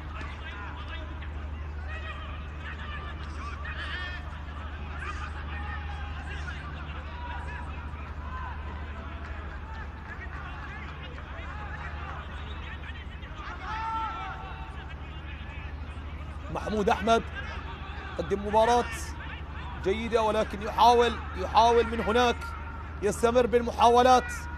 عودة من جديد بمخالفة على جهة اليسار، محاولة لصالح فريق نادي أمانة بغداد، عرضية خطيرة ولكنها مرت خطيرة على تشومان، مرت خطيرة أيضا محمد دلاور. من هناك الحديث مع تشومان، وأيضا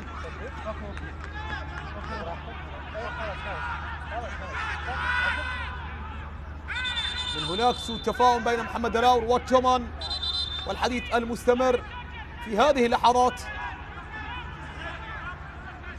محمد دلاور متابع حتى الآن، 20 دقيقة أخيرة في شوط المباراة الثاني. ضربة ركنية من أحمد عبد الحسين، ترسل عالية، محاولة تبعد من جانب تشومان، لا زالت حسين طالب تصويب، الله الله الله الله، خطيرة جدا على مرتين يحاول حسين طالب، والكرة الثانية تمر بشكل أكثر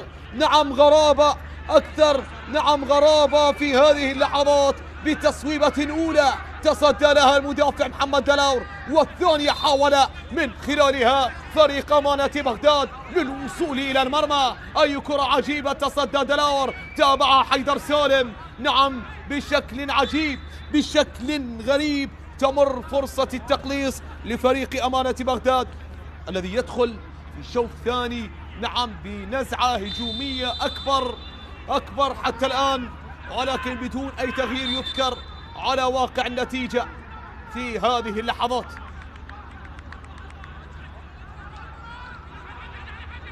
شارك في هذه اللحظات منتظر عبد الأمير، ويغادر اللاعب محمود أحمد.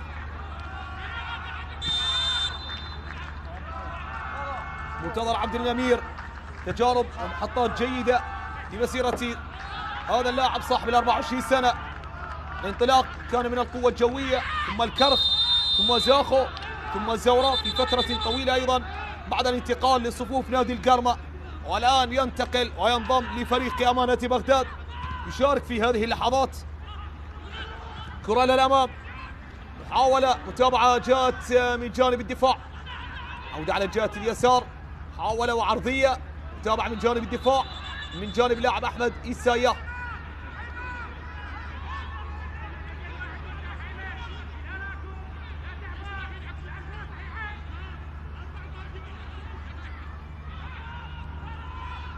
إلى الأمام، وصلت وعادت على الجهة اليسار عن طريق نيتو أكارا. نيتو الاستلام، نيتو الدخول والمحاولة، لا يريد أن يمر من هذه الجولة وهو يغيب عن الأهداف. نعم يشتاق عندما يبتعد عن تسجيل الأهداف اللاعب أكارا نيتو حتى الآن كإحصائيات جيدة جدا. في 6 مباريات يسجل 5 أهداف. 5 أهداف أو 6 أهداف، نعم، في 6 مباريات بمعدل هدف في كل مباراة، ولكن هو غاب عن التسجيل في جولة واحدة.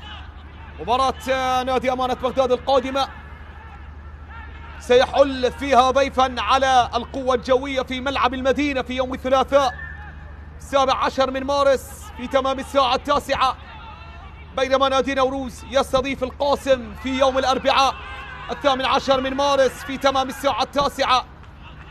كرة للأمام لأحمد إيسايا، أحمد إلى الأمام، مررها ووصلها، تقدم، تصويبة، ولكن مرت إلى الخارج، إلى ضربة مرمى، مرت إلى الخارج. عجلة الدوري مستمرة، منافسات الجولة القادمة ستنطلق في يوم الثلاثاء، في 17 من مارس بإقامة 5 مباريات، وفي يوم الأربعاء 5 مباريات.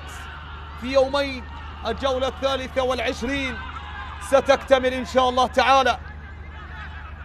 كرة للأمام، وصلت في وسط الميدان، التقدم إلى الأمام، المحاولة إلى الأمام، والمتابعة من جانب الدفاع، المتابعة من جانب الدفاع، والعودة إلى رمية جانبية.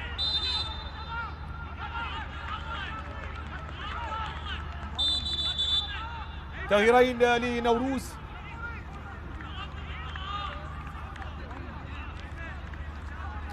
حسام مالك يغادر، وراوى يوسف أيضا يغادر.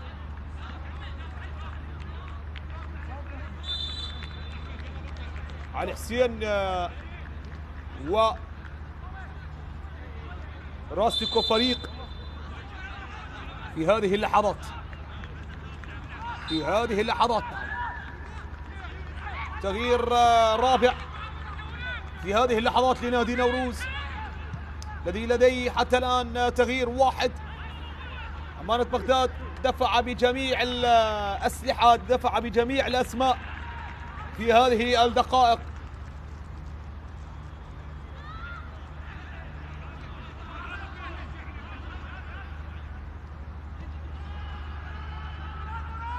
في وسط الميدان العودة من جديد إلى الخارج، تحولت النتيجة هذه بثنائية نظيفة تتكرر للمرة الثالثة في انتصارين سابقين لفريق نادي نوروز، والانتصار مرة واحدة بنتيجة 3 أهداف مقابل هدفين. عودة للأمام، فلافيو لأحمد عبد الحسين على جهته اليمنى، يرسلها عالية، المحاولة، المتابعة من جانب محمد دلاور، استعادها وأبعدها وشتتها إلى الخارج لتصل إلى لا زالت داخل أرضية الملعب. محمد دلاور القائد أنقذ فريقه في تصدي لا يختلف عن تصدي جومان أحمد لركلة الجزاء التي ضاعت عن طريق اللاعب جبار كريم.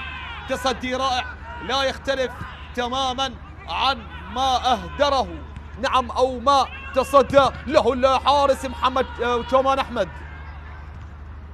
عودة من جديد، الراس تصل في وسط الملعب، تقدم إلى الأمام، الانطلاق، النقلة على الجهة اليسار، عملية الاستلام، المحاولة، المرور للوصول، ولكن متابعة وخطأ على اللاعب نيتو أكارا يشتاق للشباك، يريد العودة للتسجيل من جديد.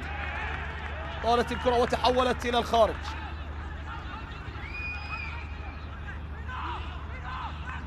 نادي نوروز هذا الموسم الخامس للفريق الذي وصل إلى منافسات الدوري في موسم 21-22، وأنهى الموسم في المركز الثامن. الموسم الذي بعده في الموسم العاشر، بعدها موسم 23-24 في ثالث مواسمه أنهاه في المركز السابع، وهو أفضل موسم للفريق وأفضل مركز يحصد الفريق ببداية جيدة بعد الموسم الأخير الماضي، موسم 24-25 أنهاه في الموسم في المركز التاسع، مركز جيد لا يختلف عن المراكز البقية، المراكز الدافئة في هذه اللحظات. أبو العقل ثائر أحمد من هناك يتابع في هذه اللحظات، يراقب.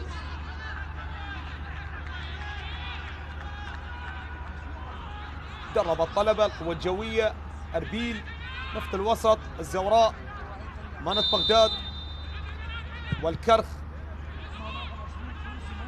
ومستشارا طبعا للفريق، ليس مدربا. نقل على جهة اليسار عن طريق حسين طالب، عودة على اليسار، محاولة تمرير لمصلحة نادي أمانة بغداد، تقدم إلى الأمام، البحث والتفتيش، النقلة على جهة اليسار. بالمناسبة مدرب أمانة بغداد حسام طالب، الرجل الذي لعب لأمانة بغداد منذ عام 97. نعم، منذ عام 97.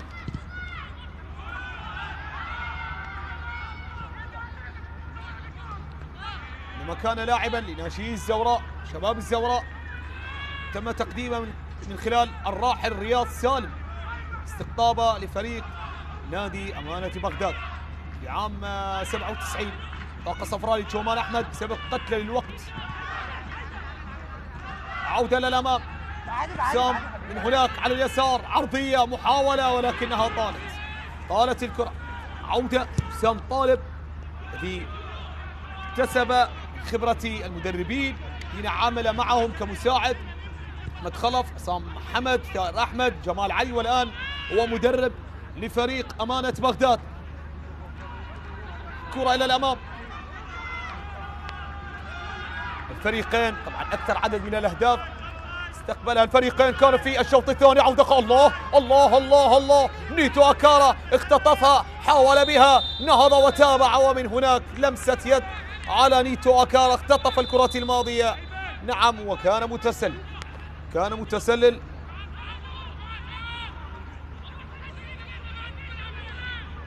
تغيب الأهداف عن شوط المباراة الثاني. وعلى ذكر الشوط الثاني وأكثر شوط استقبل به الفريقين الأهداف، استقبل نوروز 18 هدف، استقبل أمانة بغداد 21 هدف في هذا الموسم في الشوط الثاني فقط.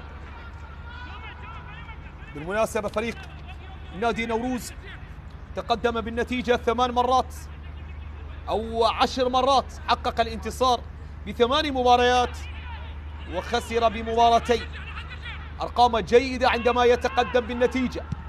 ليس من السهل خسارة نوروز للمباراة عندما يبادر فيها بالتقدم بالتسجيل، في حين نادي أمانة بغداد تأخر بالنتيجة 15 مرة، فاز مرتين، عاد مرتين وحقق الانتصار، وتعادل مرتين وخسر ب11 مباراة.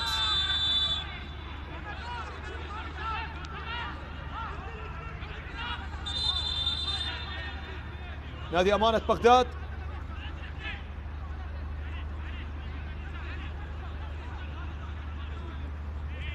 من هناك يتعرض للهزيمة الثانية عشر. بالمناسبة نادي نوروز خارج الديار 11 مباراة، 4 انتصارات، تعادل 1، 6 هزائم، سجل 14 واستقبل 18 هدف. عودة من جديد، متابعة لأمانة بغداد، نقلة على الجهة اليمنى عن طريق فلافيو، يرسلها عالية ولكن مرت إلى خارج أرضية الملعب عن طريق اللاعب فلافيو. حاول الأنغولي يرسل كرة البعيدة،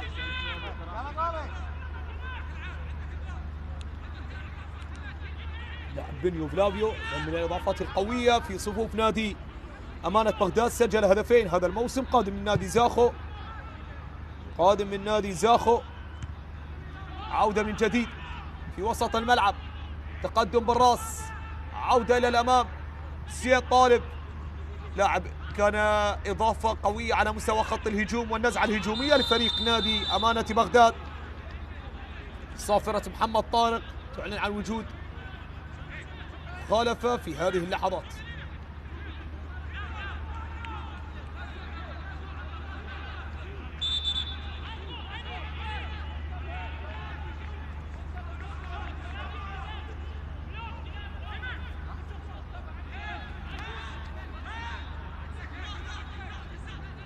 حيدر سالم من هناك والمتابعة قادم من نادي الميناء، مثل أيضا نفط البصرة، والتغيير الأخير لصالح ولكريم. نعم علي خليل يشارك بديلا لنيتو أكارا. آخر التغييرات. نعم دفع الفريقين، طبعا دفع الفريقان بجميع الأسماء بجميع البدلاء. كرة ثابتة من هناك، أيمن رزيج في آخر 5 دقائق من عمر المواجهة.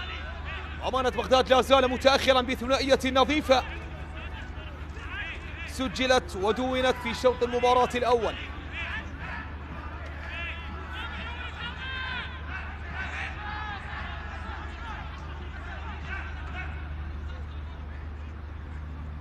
نوروز هذا الموسم سجل 8 أهداف في الشوط الأول و16 هدف في الشوط الثاني. إحصائيات نوروز استقبال الأهداف كبيرة في الشوط الثاني، وفي تسجيل الأهداف كبيرة في الشوط الثاني أيضا. إذن الإحصائيات في التسجيل والاستقبال كبيرة وكثيرة لفريق نادي نوروز في الشوط الثاني. الآن يغيب عن التسجيل في فصل آخر. بطاقة صفراء للاعب كلاوديو مارادونا في هذه اللحظات.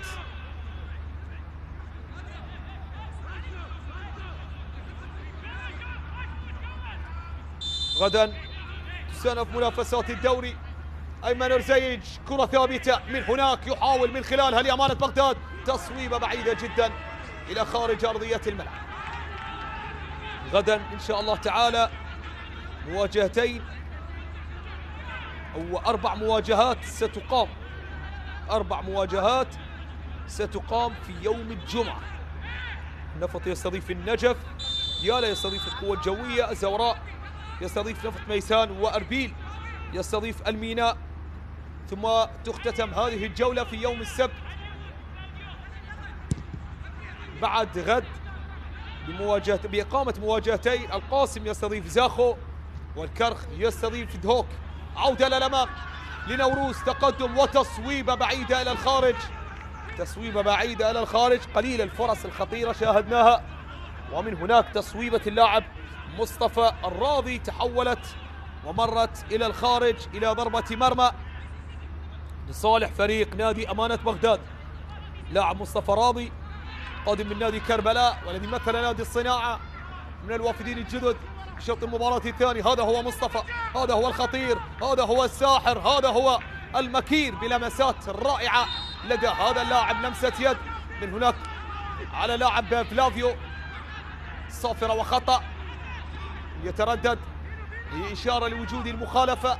حكم المباراة على اللاعب بنيو فلافيو. كرة ثابتة في هذه الدقائق.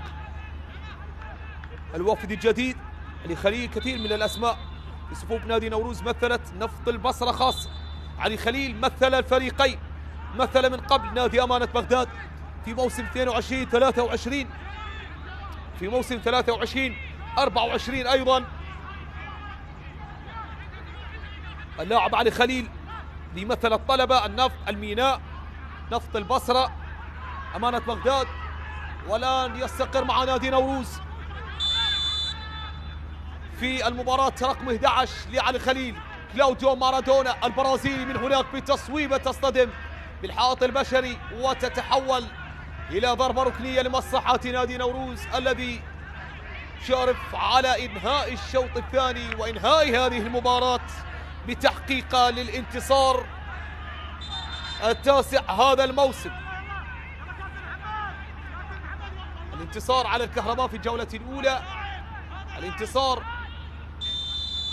على النفط، الانتصار على الغراف، الانتصار على القاسم، على ديالا، على الموصل، وعلى النجف، وعلى دهوك، ويضم نادي أمانة بغداد للفرق التي حقق على حسابها الانتصار. حسين طالب، تمريرة خاطئة.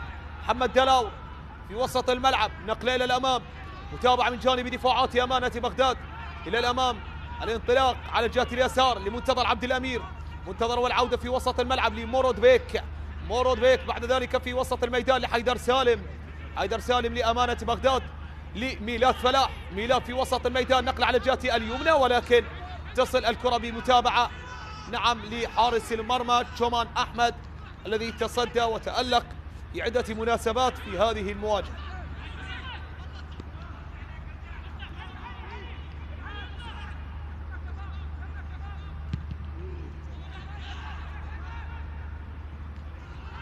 صعب جدا التنبؤ الفرق التي ستغادر هذا الموسم ستهبط، خاصة بأن هناك تعثرات كثيرة تعاني منها الأندية التي تتواجد في المراكز 20 19 18 17 وصولا إلى المركز الخامس عشر، وعدم استثمار سقوط الفرق القريبة عليها نعم، وعدم الاستفادة من سقوط المنافسين. هذا ما يجعل صعوبة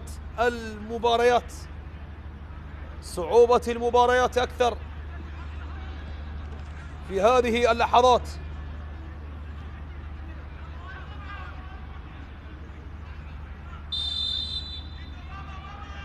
عودة في وسط الملعب لنوروز في وسط الميدان، لنوروز في هذه اللحظات، تقدم أمامية في وسط الملعب، نقلة إلى الأمام، تقدم على الجهة اليمين، فلافيو يحاول 7 دقائق كوقت محتسب بدلا للضائع، اللقاء ربما من جديد، توقفات كانت كثيرة بسبب الذهاب للفار وأيضا عدة مناسبات.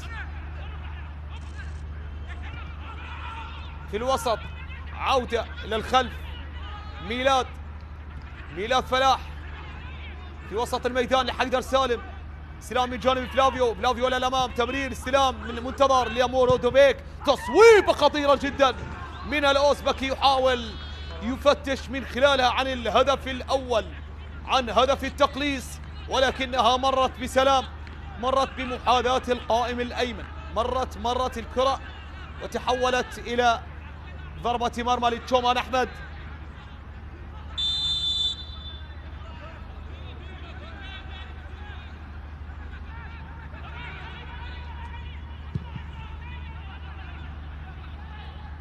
أمامية الكرة تحولت إلى الخارج، إلى رمية جانبية، تحولت لصالح أمانة بغداد. تابعة على اليمين، نقلة في وسط الميدان لصالح فريق نادي أمانة بغداد في وسط الميدان، لافيو أمامية، تقدم، اختبار صعب لأمانة بغداد في المباراة القادمة، ينزل ضيفا على القوة الجوية نادي نوروز أمام القاسم، يستضيف وفي ملعب نادي نوروز، الملعب الصعب على المنافسين نظرا للحضور الجماهيري الكبير والإضافة القوية التي يشكلها الجمهور، وهو اللاعب رقم 12 في كرة القدم. عودة للأمام، سلام من جانب المحاول اللاعب مويسيس بيدرو، يفتقدها مويسيس، ولا الأمام استعادة من جانب علي خليل، انطلاق على اليسار، يحاول ولكن طالت وإلى الخارج الكرة الماضية. عودة للأمام، حيدر سالم،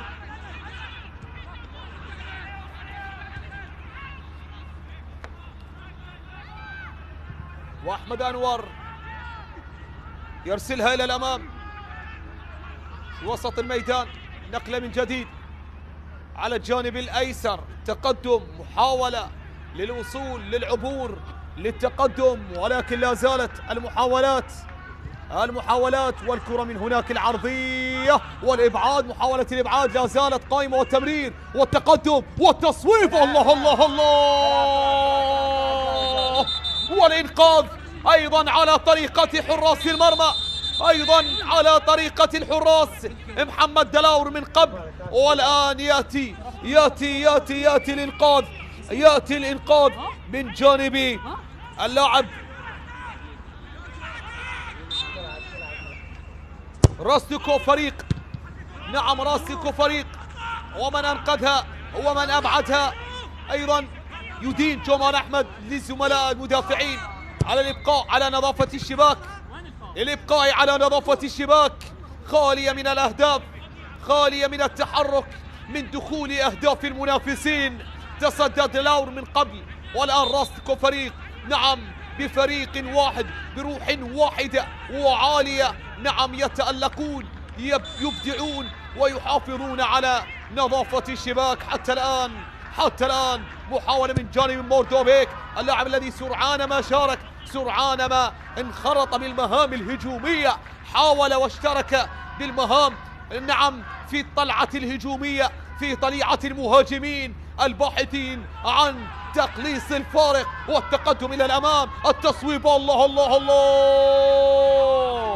وعمار يتصدى، لا زالت المحاولة، التصويبة، يا الله يا الله يا عمار، أي تصدي، أي إبقاء، نعم على النتيجة على حالها، للنتيجة على حالها. عمار يوظف الخبرة التي اكتسبها في السنوات الماضية، عمار يتصدى، يواصل هذا التألق على الرغم من ضعف الدفاعات ومعاناة المدافعين. عمار يظهر، يتصدى، يتألق، نعم ويستحضر ما اكتسبه من خبرات في حراسة المرمى في المحطات التي مر بها هذا الحارس الخبير.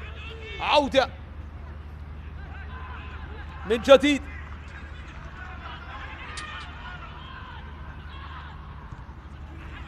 نقل على الجهة اليمنى، محاولة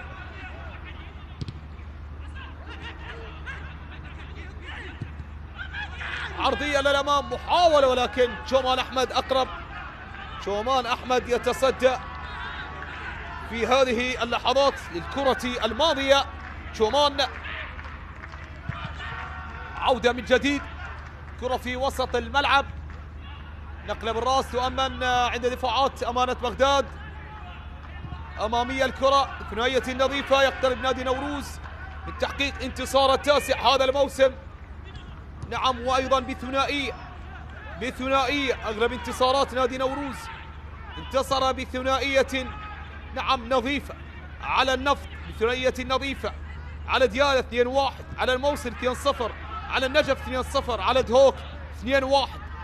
فقط مرة واحدة انتصر 1-0 على حساب الغراف، وعلى الكهرباء بثلاثية مقابل هدفين. كرة إلى الأمام، عمار علي، هذا هو علي حسين الوافد أيضا الجديد، التغييرات التي أجراها المدرب ولي كريم. كرة أمامية، تقدم من جانب الدفاعات وخبرة من ميلاد وحارس المرمى عمار علي. السلام لعمار علي، تعرض لإصابة في هذه اللحظات.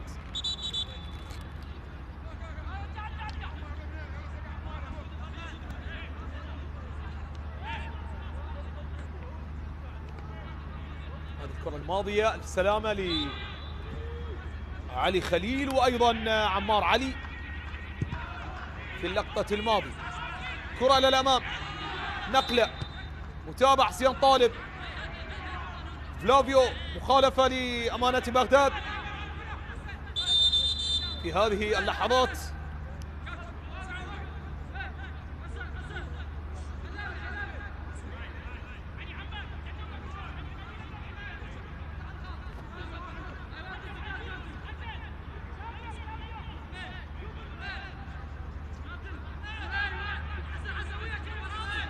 بطل موسم 2020-2021 في دوري الكرة الممتاز، وارتقى بعدها لدور النجوم، وحتى الآن ينافس ويبقى نادي نوروز ويرتقي من خلال هذا الانتصار بانتظار المباريات البقية وللأندية القريبة من نوروز.